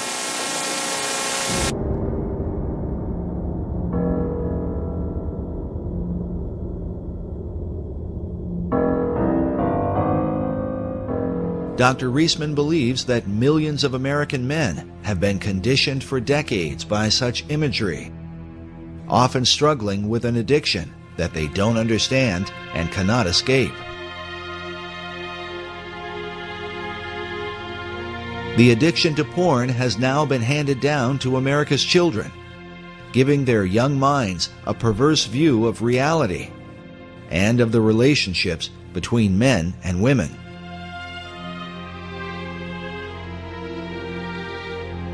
With mainstream soft porn magazines having normalized the idea of sex and violence against children, could this be, as Dr. Reisman has taught, the reason for the continued rise of child abductions, child molestation, and even child murder in our country?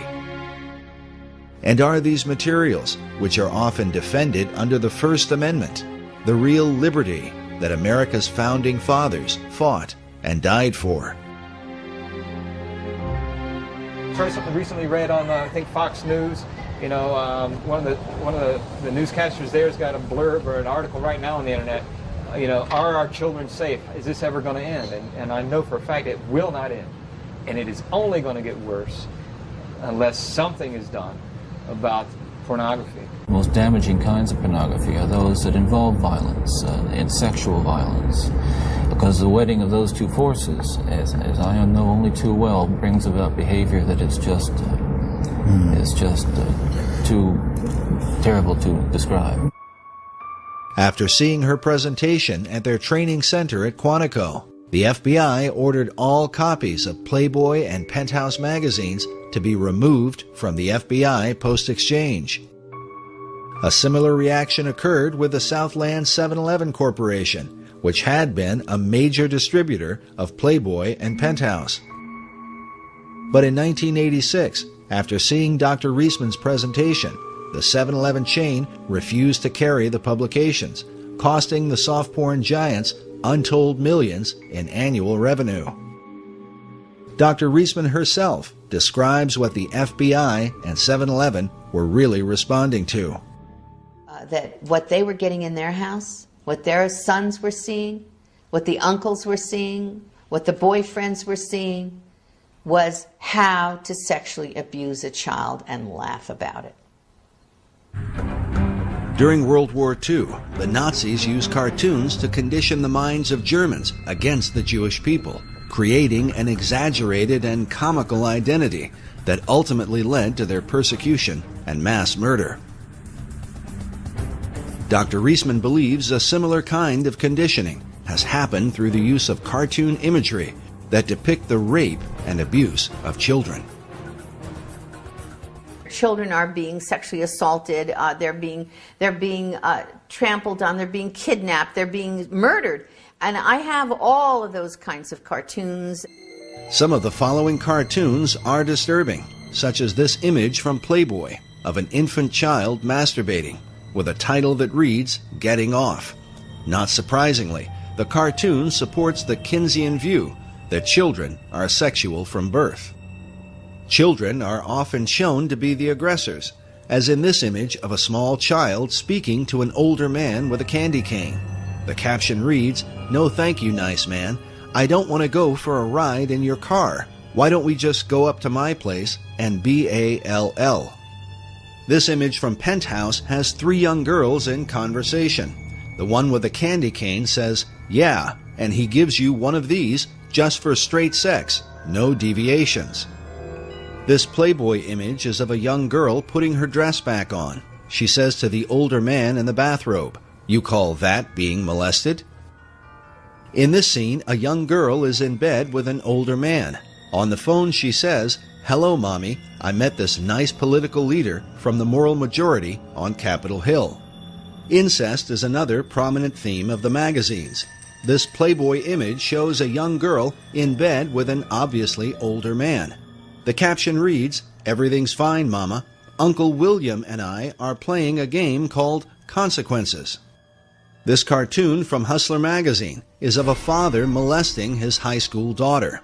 She says, "Daddy, not only is what you're doing illegal, it's being done badly." Many scenarios involve characters that most children recognize, such as Santa Claus and the Wizard of Oz characters, in which Dorothy is either raped or molested by her companions. In this cartoon, the Santa Claus has an ecstatic look on his face because the little girl sitting on his lap has her hand inside his pants. In this one, the Santa Claus has his pants around his ankles as he rapes an obviously frightened little girl on his lap. The Santa images become especially violent, even bloody, such as this one, where the Santa character has just murdered a child with a machine gun. The child's bloody body lies on the floor. The caption reads, "That'll teach you to be a good boy." There are literally thousands of such cartoons, cataloged and analyzed by Dr. Reisman.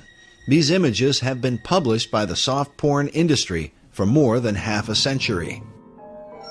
But by far the most disturbing collection comes from Larry Flint's Hustler magazine. For years, Hustler published the cartoon Chester the Molester. It's part of a series in which this man was attacking children. The classic Chester cartoon is this one, where Chester sits naked in a chair with 3 young girls who have obviously been kidnapped, bound, and raped.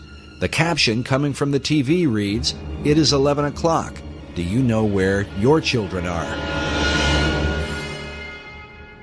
Dr. Reisman believes that because of suggestive imagery like this, many parents don't know where their children are. Sadly, some of them will never see their children again.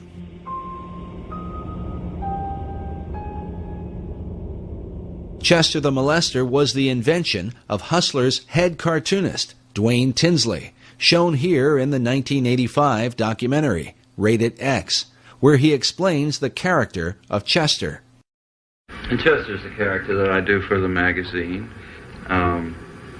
He'd have this dirty old guy that would do anything to trap a young girl. When you say young girl, how young do you mean? Well, at that particular time, he was after the younger ones, 10, 12. His idea is that he wants to get all little girls. Look again carefully at this disturbing image, where Chester is writing information on a notepad, almost as if he were recording data like one of Kinsey's pedophiles. First of all, if he's going to trap a little girl, you know, the idea for him would be to knock her out or something. I don't know. I mean, he didn't have to actually use a club or a bat. He could have smacked her, but just the idea of the bat is a little goofier, would better than a baseball bat. I mean, it was just always with him. He was going to hit the little girl over the head trap her, hit the little girl with his club, and drag her off to his lair, as it were. Whether she was going to have fun or not, it was never established. This same attitude seems to have carried into Tinsley's own life. 4 years after appearing in this documentary, Tinsley's daughter would testify in court that she had been repeatedly raped by Tinsley himself. In 1989, Dwayne Tinsley was tried and convicted as a child rapist, in part because of the research on his work done by Dr. Reisman. There's just no question at all that those cartoons that we showed, that they showed the jury, were absolute evidence of the crimes he had committed on his daughter, as testified by his daughter. During the trial, the jury was shown one of Tinsley's cartoons, which depicted a father molesting his teenage daughter. The caption reads, "Gee, I'd love to go to the drive-in, Tommy, but my dad has some, extra household chores for me tonight."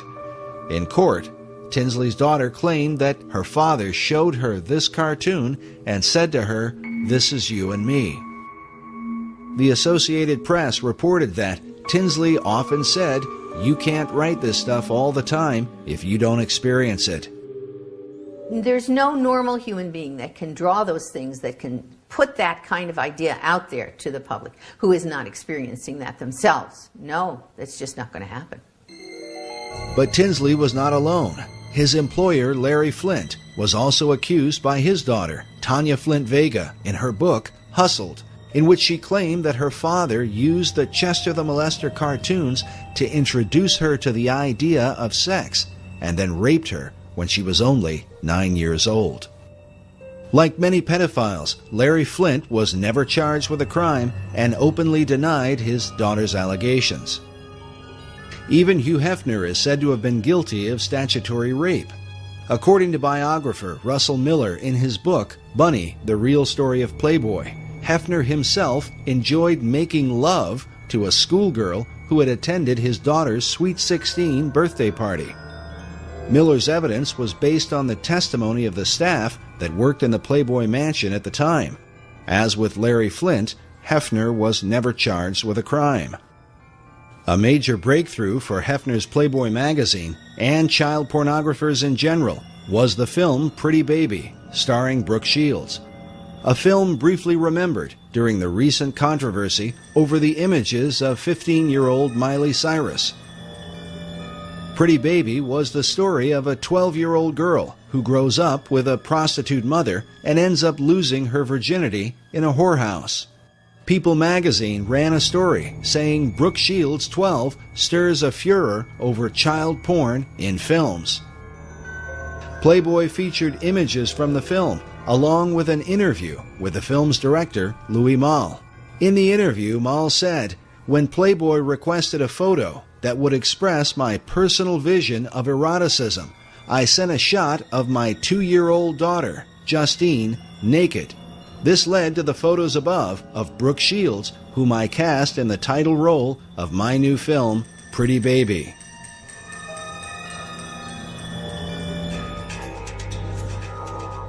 As early as 1971, Reader's Digest published an article titled "What Sex Offenders Say About Pornography." The article cited the FBI's Uniform Crime Reports, stating that between 1960 and 1969, the number of forcible rapes committed by males under 18 had increased by 86%. It could be concluded that some force impelling towards sex crime has been operating on younger males in the United States. The period described by the FBI was one in which Playboy magazine had been the principal form of widespread pornography in America, especially the kind that would find its way into the hands of underage males. Then in the 1980s, the Surgeon General, C. Everett Koop, called pornography a clear and present danger to American public health.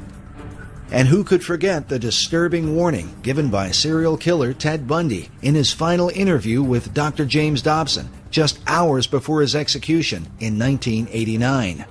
Listen, I'm no social scientist, and I haven't done a survey. I mean, I don't pretend that I know what John Q. Citizen thinks about this.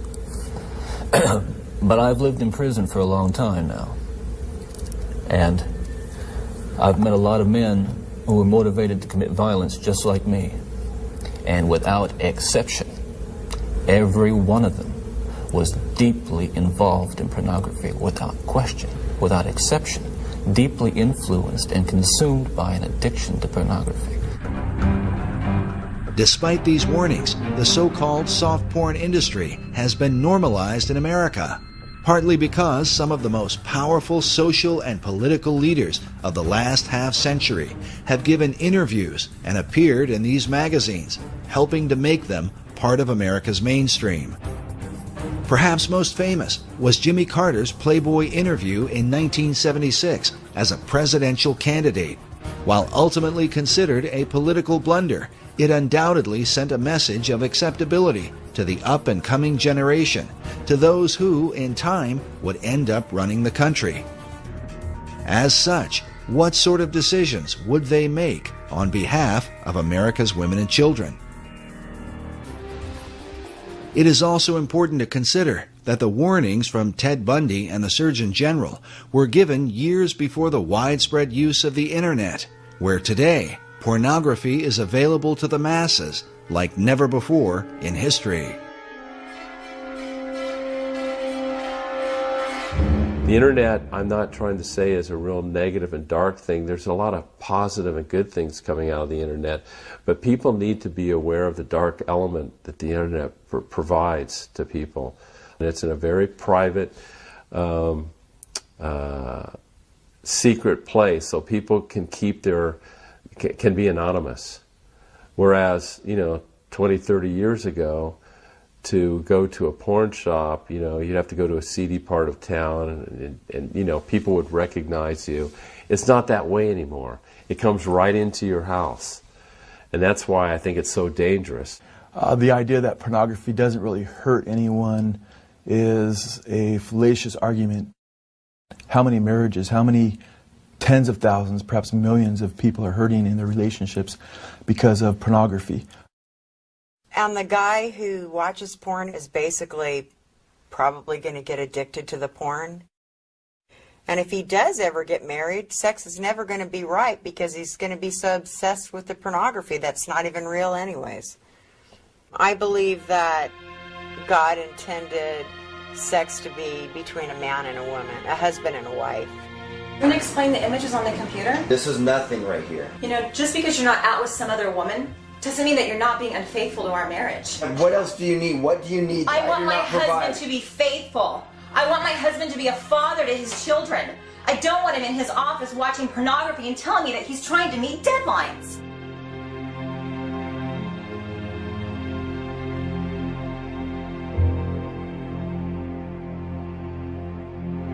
It's said that the greatest myth about pornography is that nobody gets hurt.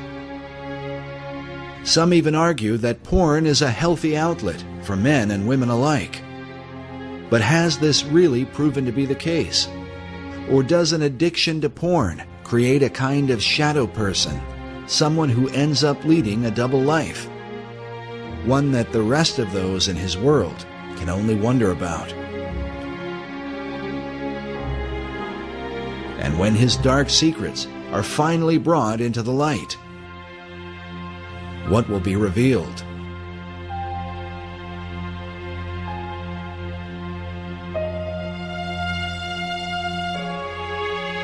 One who understands the dark temptations of pornography is former Penthouse producer J. Gator Henry, who claims he narrowly escaped a lifestyle that became so extreme it almost landed him in prison.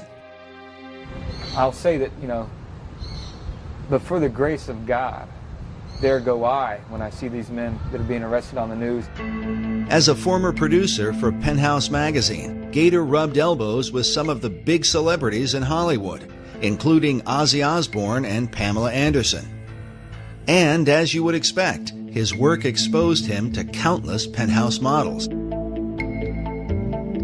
Man, it was an ego rush to be around the most beautiful women in the world and then running around naked. And to a lot of men in America, I had the dream job. I was their hero. I was doing what everybody thought was the greatest thing in the world that a man could be doing for a profession.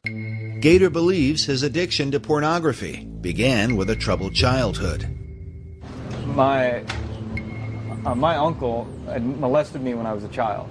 And he ended up confessing that to me prior to his death from AIDS a few years ago, so I had that event in my life, and then I also remember when I was young finding a penthouse in my father's bedroom closet, and boy, I thought that was the greatest thing since sliced bread when I found that thing, and when you're at that age and everything else, and so I immediately was hooked on the whole thing. So it was kind of interesting that everything turned around and ended up working for Penthouse. And pornography, especially printed pornography, people think that Penthouse or Playboy or whatever is innocent. And I'm here to say that it's absolutely not. Having also a drug past myself, marijuana is a stepping stone in the drug world, Penthouse magazine or Playboy magazine is a stepping stone in the porn world. You start there, it's not going to end there. Gator claims that the steps on his journey through pornography led him into deeper and darker levels of perversion. Eventually, he found himself on the brink of criminal behavior. It got so bad where I would get on the internet. Again, I was just consumed. The ages of the girls I was looking at, in order for me to get the rush and to get that tingle, that buzz that I wanted to get from the sexual side of it, what happens is you start looking at younger and younger images, younger and younger pictures of girls. And what happened for me one day was, the thought just slammed to me that I probably have done things and probably had images on my computer at that time that could put me in prison. I look at these men who abduct these young girls and they molest them and kill them, bury them alive or whatever they do, stab them multiple times and stuff. And I know that those men, like me, they didn't wake up, they didn't start off, they didn't grow up as little boys saying, oh, my ambition in life is grow up and to be a child molester and killer. And I know for a fact that everything in the marrow of my bones, because I've been there, I've walked and lived it, that pornography took them to that place where just your average Joe comes to a place in his mind and in his being where he's so consumed with that fulfillment of that lustful thought and pleasure, with that thought that he has to fulfill it. And the fantasy becomes so overpowering and so all-consuming. And those are the guys that go out and take these girls.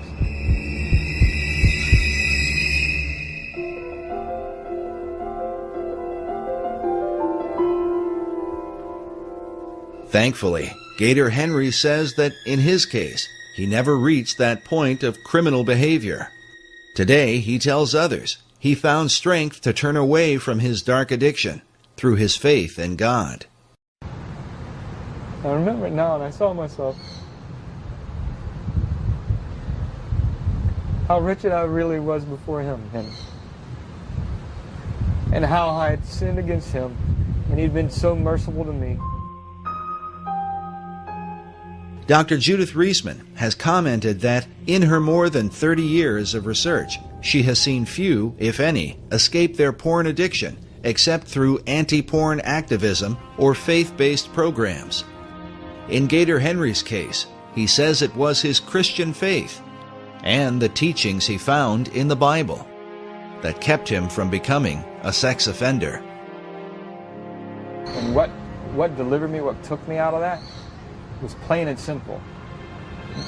Nothing but the power of Jesus Christ and the power of His Spirit through the fear of God. That fear might be summed up in the Gospel of Luke. When speaking about children, Jesus said, "It were better for a man that a millstone were hanged about his neck, and he cast into the sea, than that he should offend one of these little ones."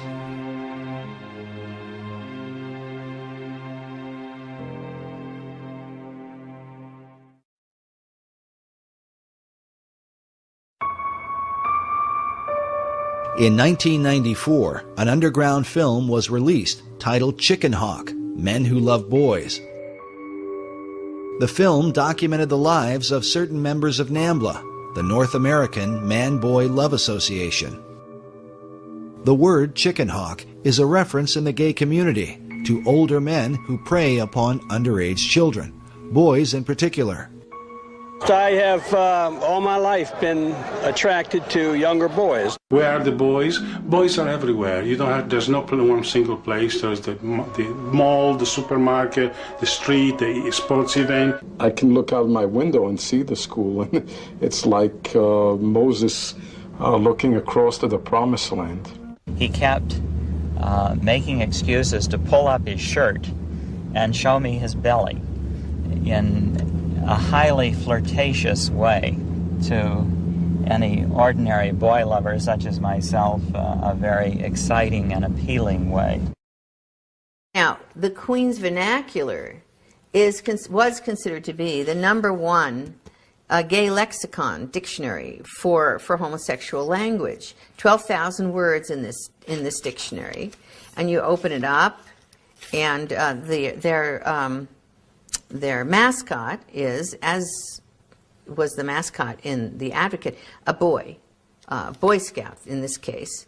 And the 12,000 words that are in here all relate to the in language, the cant that's being used within the homosexual movement amongst homosexuals. What do all these words mean? Well, they had a certain meaning for the homosexual world that the straight world didn't understand. It's another language. Very interesting because, 12,000 words, well, when Webster compiled his American Dictionary to distinguish us from the English, that had 12,000 new words as well. So that we were distinct from the English, from Samuel Johnson's dictionary. Webster said, no, we're a unique people. He had 12,000 words to show that. So this dictionary says, we are unique people. We have 12,000 words to show that. And some of those words we compiled we did an analysis of these words. And we found that the #1 quoted word, in order of importance, was a chicken, which relates to boys. Chicken, a young recruit, any boy under the age of consent, heterosexual, fair of face, and unfamiliar with homosexuality. There are 254 words there that deal with sex with boys. One of the most disturbing sequences in the film Chicken Hawk were a series of interviews done with parents whose children were being openly preyed upon in a small community by this pedophile, a man named Leland Stevenson. He is shown openly preying upon underage children, looking for an opportunity to molest them. So what happened? What? You made the phone ring. Oh, you made the phone ring? Oh, well, let's see how you did that. You're just He was so eager to tell me when his birthday was, and he was going to be 15 in less than a month on the 1st of December. And this is what life is about. This is what real life is about. I would say that he was in bloom, and that's it. The flower is responding to warmth. That is, I as a human being am bathing him in a certain kind of celestial warmth. The frustration of the parents interviewed in this film is not unlike that of parents across America who live in fear of seeing their children violated by sexual predators. I'd probably kill him. Honest, I probably would, if he would have bothered my kids. They prey on these children and how they can stand up and tell people what they believe in and that there's nothing that you can do about it. I don't understand our judicial system, that's for sure. Chicken Hawk, Men Who Love Boys, stands as a powerful indicator of the damage done to America in its post-Kinsey era. We remind the audience that the group NAMBLA, who are the focus of this film, claim to take their inspiration directly from Alfred Kinsey. And while many in the gay community would deny that homosexuality is linked to pedophilia, it is worth noting that the very founder of the gay rights revolution, Harry Hay, consistently advocated the inclusion of NAMBLA in gay pride parades. In fact, here is a photo of Hay marching in a parade with the words, "NAMBLA walks with me," written on his back. Needless to say, Hay had been persuaded by his chief influence, Alfred Kinsey. Like Kinsey, many pedophiles refuse to acknowledge that their sexual involvement with children qualifies as child molestation. Kinsey said some of the most brilliant things imaginable about that. Pedophilia is an almost non-existent kind of crime, and the thing that he hated most about it is that people use words like child molestation. What is that? Nobody knows. Abuse of children, are they talking about bollocks them against the ear or hitting them with a stovepipe? Are they talking about tickling them a little? Are you talking about fondling? You're going to put fondling and death attacks in the same group? As Kinsey said, by this kind of paranoia, you do the child more damage for life than all the pedophiles in the world would do. Is it true that a vast majority of homosexual men admit to having engaged in pedophilia at some point? Oh, yeah, surely. There's a vast majority of homosexual males are on record within the homosexual literature itself. Even the Advocate admitted to at minimum 21%, and we had up to 70-some% by other homosexual publications and researchers. And one of them, one of the research publications came out of the Kinsey Institute.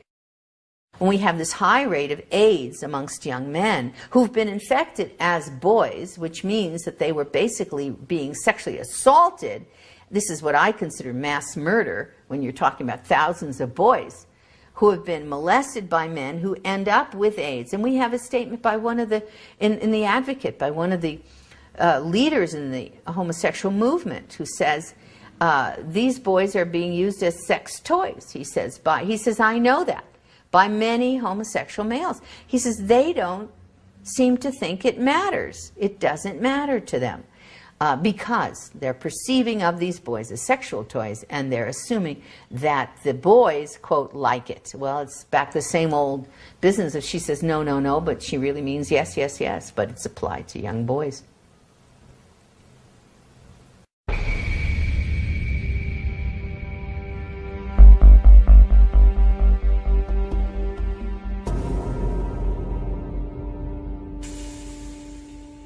While groups like NAMBLA seem to represent an extreme viewpoint, the reality is that their philosophy is embraced by leading members of the academic community in what is called sexology, the study of human sexuality. From the late 60s and early 70s, both in the US and in the UK, there was what's called a paedophile liberation movement, and this put forward the notion very volubly that it's perfectly all right for men to have, or indeed women, for adults to have, quotes, consensual sexual relationships with children of any age, which is plainly nonsense.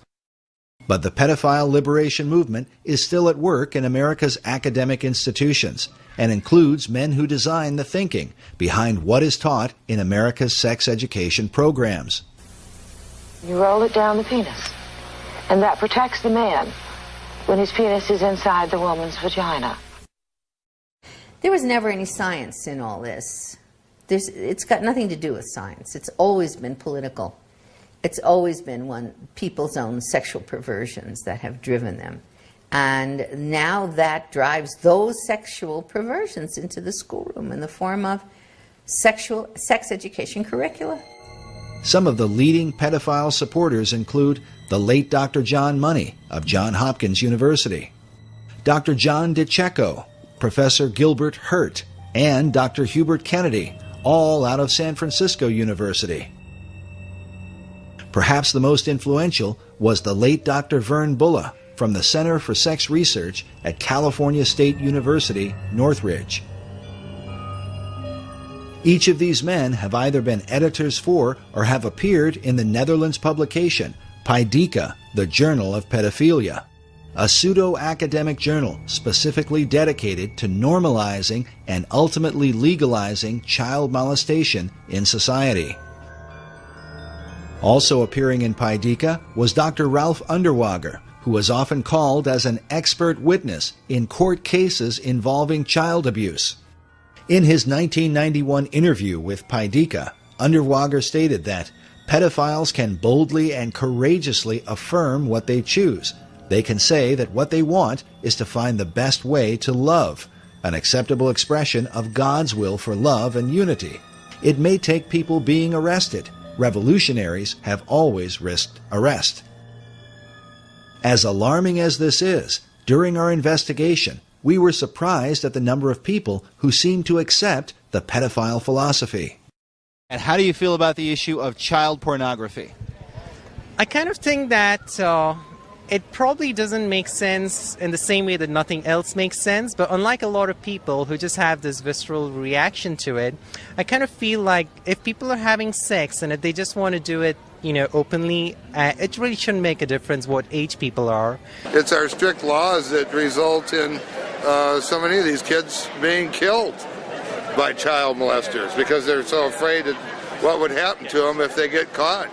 It's a direct result of our stringent laws. I mean, I think everybody's got to be broken in somehow, and ever since the dawn of man, it's been a normal thing where people, when they're young and don't know anything, get broken in by somebody. If they're old enough to bleed, it's all good, as far as women are concerned.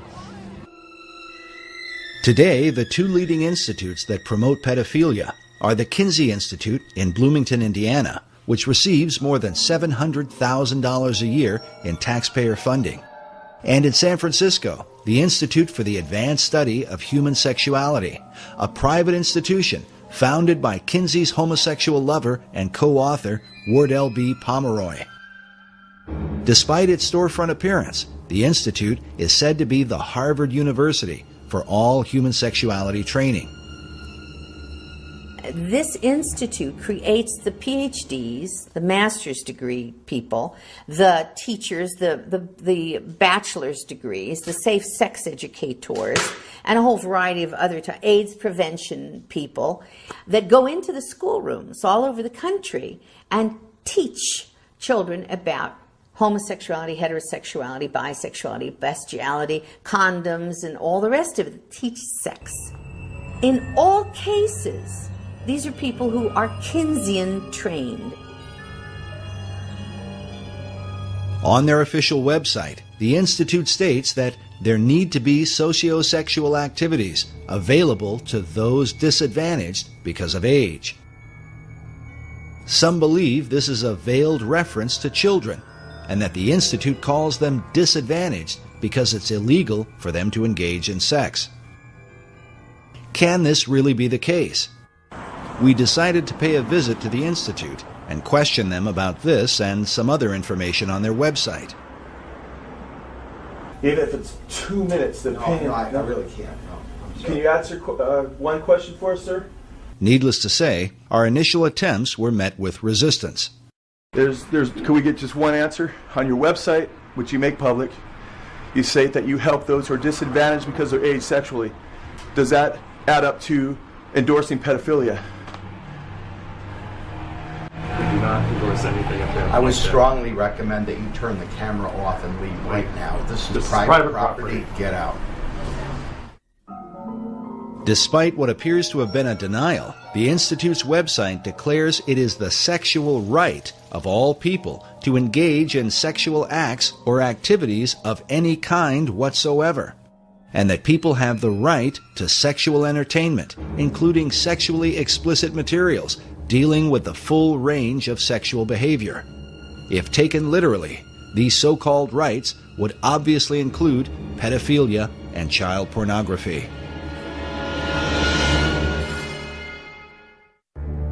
Beyond all this, the Institute's founding director, Wardell Pomeroy, wrote the book Boys and Sex, in which he promoted the idea of boys having sex with animals, such as a dog, a horse, or a bull. Pomeroy also stated that incest between adults and younger children can prove to be a satisfying and enriching experience. But the influence of Pomeroy's Sex Institute goes even beyond the academic community and into America's churches. The line from Kinsey to the current destruction of the Catholic Church is very direct. In the past 4 years, more than 180 people have come forward claiming they were sexually abused by priests in this area over the past 60 years. Consider this raw data. A survey commissioned by the U.S. Catholic Church found more than 10,000 allegations of sexual abuse involving more than 4,300 priests and deacons. The harm done to trusting families is immeasurable and was perhaps most powerfully captured by filmmaker Amy Berg in Deliver Us from Evil, a documentary about a child-molesting priest and the anguish he brought to countless children and their parents. I feel betrayed by the church. The church has betrayed me and my family,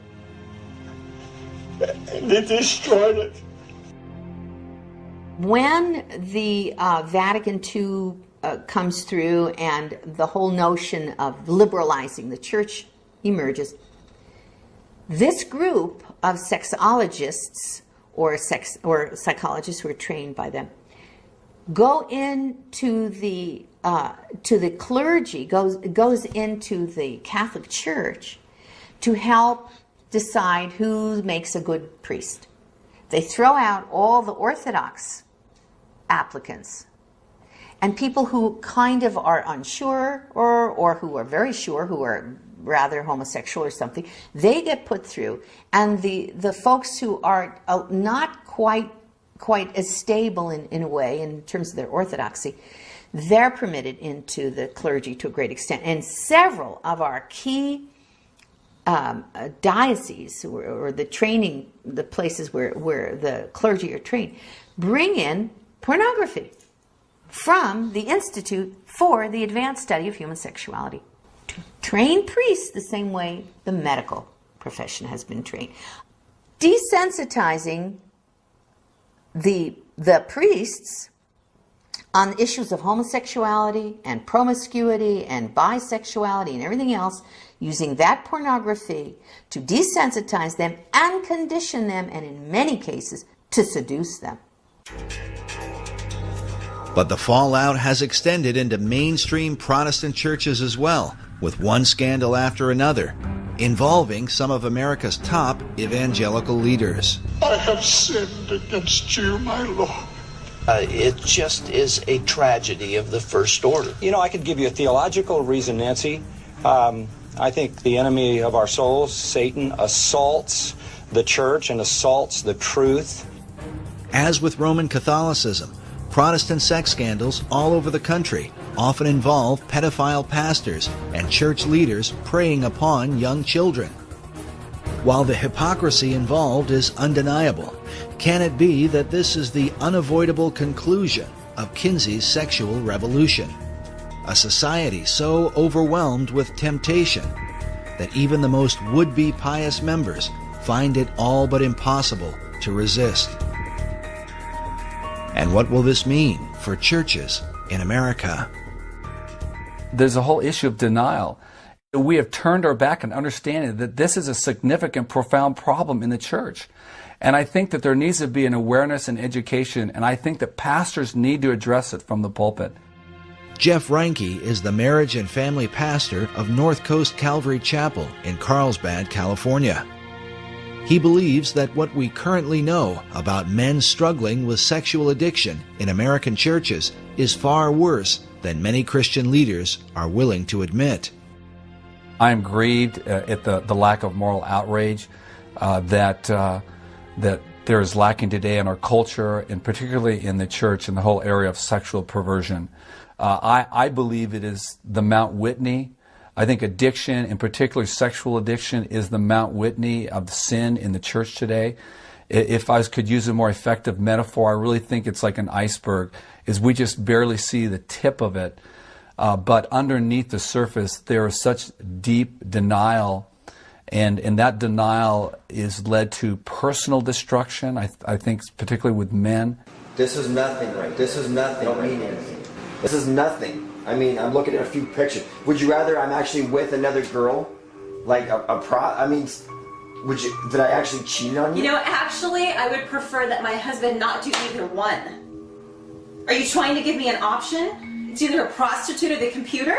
There's not a week that goes by in my own counseling practice that I am not counseling a couple that I don't get a phone call or an email in regards to sexual addiction.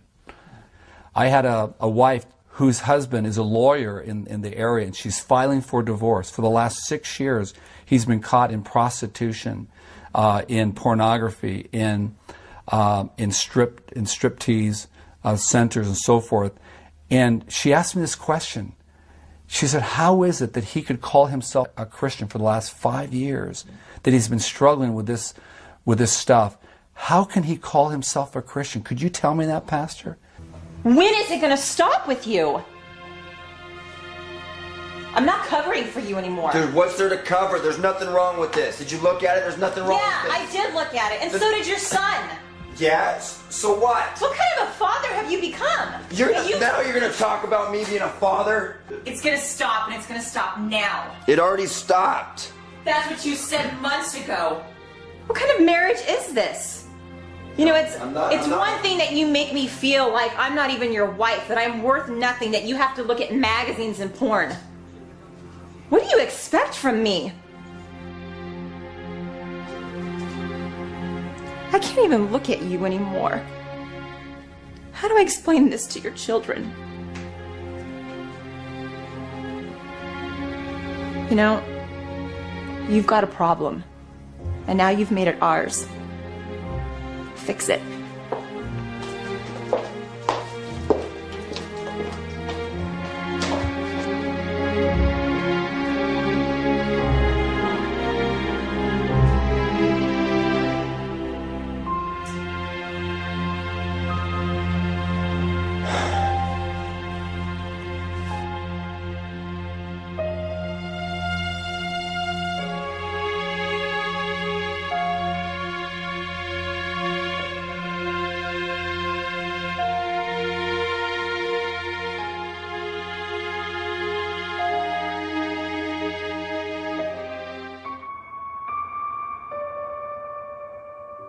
With so much devastation affecting America at many levels, the question is, why hasn't something been done about Kinsey's dark legacy? The answers are complicated. Many brush off the continued influence of Kinsey and his disciples because they are told that things have gotten better because of them. It is often reported that sex crimes are diminishing in America, and that rape has supposedly declined by 85% since 1970. Law professor Anthony D'Amato published an essay in 2006 titled "Porn Up, Rape Down," crediting the porn industry for this so-called reduction of rape.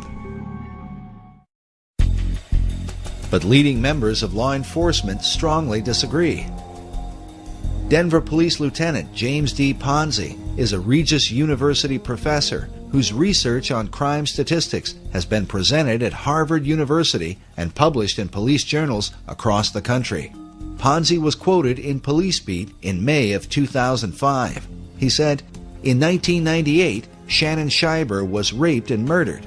The lawsuit her parents filed revealed the practice of downgrading sexual crimes. Departments cooked the books to lower crime rates." Lieutenant Ponzi got emails from different departments all over the country regarding statistics being altered in their cities. Ponzi said these lower rape statistics don't reflect what is truly happening in sex-related crimes. The reason for the deception is political pressure to lower crime rates, as partly exposed by U.S. News and World Report. In April of 2000, they wrote, "Facing political heat to cut crime in the city, investigators in the New York Sex Crime Unit sat on thousands of reports of rapes and other sexual assaults." Police Captain Rich Costello stated that the way crime was solved was with an eraser. In that same year, it was also reported that the FBI conducted a limited investigation and discovered that PPD had failed to report between 13,000 and 37,000 major crimes. Lieutenant Colonel Dave Grossman is a West Point psychology professor and Pulitzer Prize nominee. He is a renowned expert in human aggression and co-author of the book, Stop Teaching Our Kids to Kill.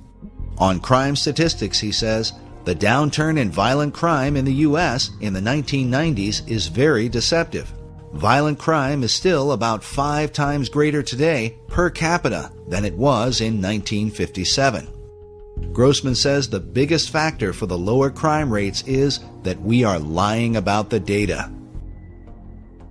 One of the tactics used is to manipulate statistics in a way that gives a false impression to the public.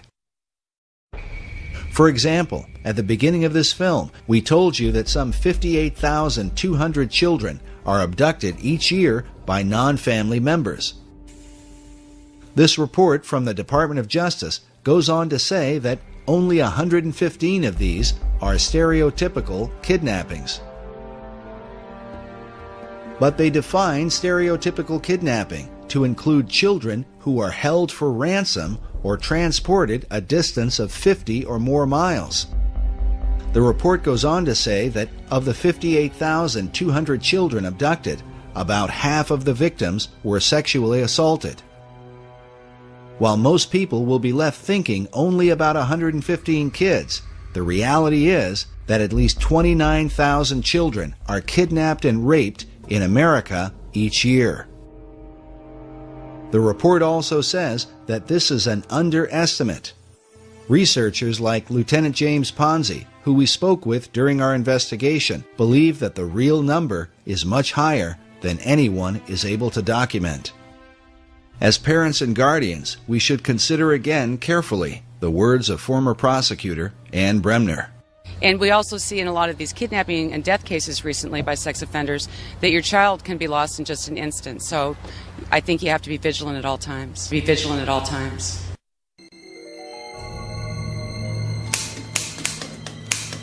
Manipulation of truth and political pressure have continued to protect the influence of Alfred Kinsey and his followers for more than half a century. In the 1980s, the Reagan administration developed a commission to investigate the influence of pornography. The Department of Justice brought in Dr. Judith Reisman, who initially wanted to investigate Kinsey along with the images in Playboy, Penthouse, and Hustler. But just as the Reis Committee was opposed in the 1950s, so Dr. Reisman was shot down in the 1980s. She conducted her research at American University, but once she began, the university vehemently opposed any investigation into Kinsey, and she was forced to drop it. I said, I'm not doing anything with human subjects. I'm just going to be, researching his work, the things that he's already written. And they said, no, you can't do that. So academic freedom was completely eliminated because the Kinsey Institute had some kind of power structure going there that caused them to be unable to allow me to pursue a United States Department of Justice grant from our country that would have allowed me, as an objective researcher, to look into the Kinsey research as it stood. The president of American University at the time was Dr. Richard Berenson, who was later exposed in a sex scandal involving a series of obscene phone calls in which Berenson claimed he had a 4-year-old girl that he kept as a sex slave down in his basement. The calls were eventually traced to his office at American University. Berenson was exposed as a pedophile. And I spoke with a lawyer later, and it turned out, of course, he had pornography in his drawers. They cleaned out the office, got rid of the pornography, though they found out later, the lawyer did, that it had been there. And he quickly fled, ran to Johns Hopkins University, and entered there and stayed there for, I think it was 3 weeks, and got a clean bill of health from Johns Hopkins, saying you that... mean like psychiatric treatment? Yes. Yes, suddenly he was okay. But political opposition came not only from American University, but also in Washington, D.C., over the analysis of Playboy, Penthouse, and Hustler. As a result, Dr. Reisman was forced to publish her report independently. The FBI and 7-Eleven took notice, as we mentioned earlier, and that's when the soft porn giants fought back. In her book, The Powerhouse, journalist Susan B. Trento documents how Playboy and Penthouse magazines hired a Washington-based PR firm named Gray & Company to create a media blitz that would discredit Dr. Reisman and the entire Reagan Commission on pornography. She writes that dealing with Judith Reisman was not difficult. Since Reisman was without political savvy and lacked allies, she made a most appealing target for discrediting. Trento says that Gray & Company charged between $50,000 and $75,000 per month for the campaign against Dr. Reisman, and that for this particular account, much of the cost was borne by Playboy. Penthouse also provided funding. Because of the controversy, it would be a decade later before Dr. Reisman's research would be officially embraced by the Department of Justice. In a letter written by past administrator Robert Sweet, he says, while the massive affluent sex industry has employed nearly every technique in their arsenal short of violence to stop Dr. Reisman's work, they have not shown her findings to be incorrect or methodologically flawed in even the smallest detail. Why don't you care more about the children than you do about protecting the finances of the sex industry and the sex establishment? Yes, Judah. Right, the sex industry. Tell me about this sex industry. Dr. Reisman has for years argued against the harmful impact of the sex industry on America's children. Many of the PhDs who teach in our universities have not only been associated with the Journal of Pedophilia, but have also served as the board members for pornographic magazines like Penthouse Forum. These are the people who have designed the programs for sex education in America. Because Kinsey chose to define the pain and suffering of abused children as orgasm, he then argued that children were sexual from birth and should be taught about having sex as soon as possible. While most who promote the programs probably don't know it, this thinking is what lies behind the idea of teaching sex education to kindergartners. I remember him using this in his campaign against me, saying Barack Obama supports teaching sex education to kindergartners. And, which I didn't know what to tell him.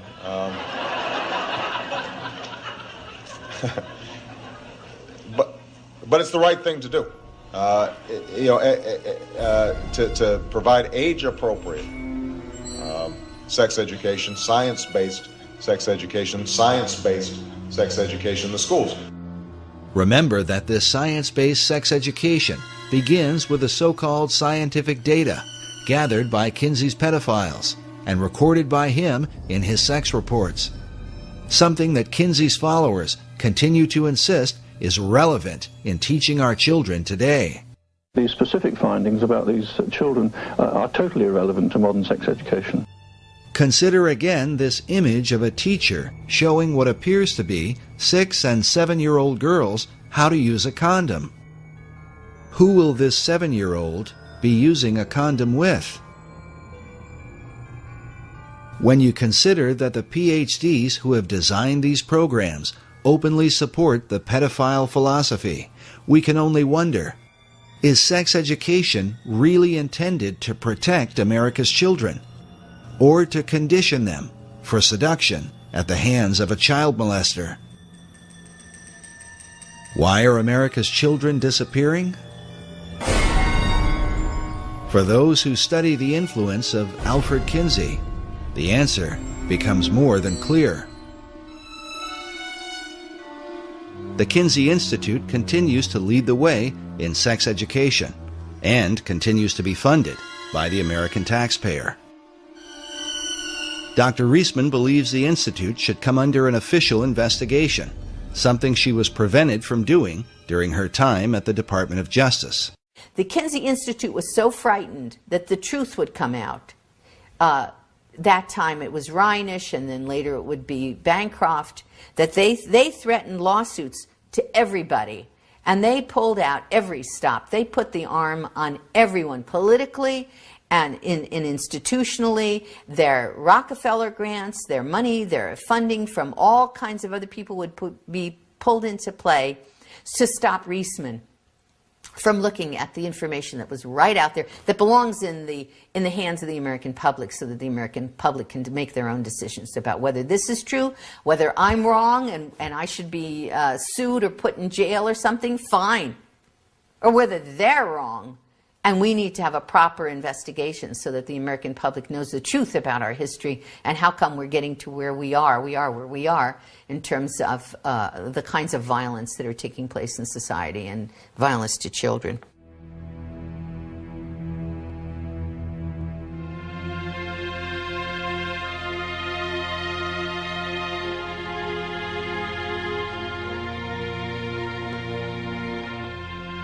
We are told that our founding fathers went to war so that America might be free. But how they would respond, we can only wonder, if they could see our country today and witness how we now define that original liberty for which brave men fought and died.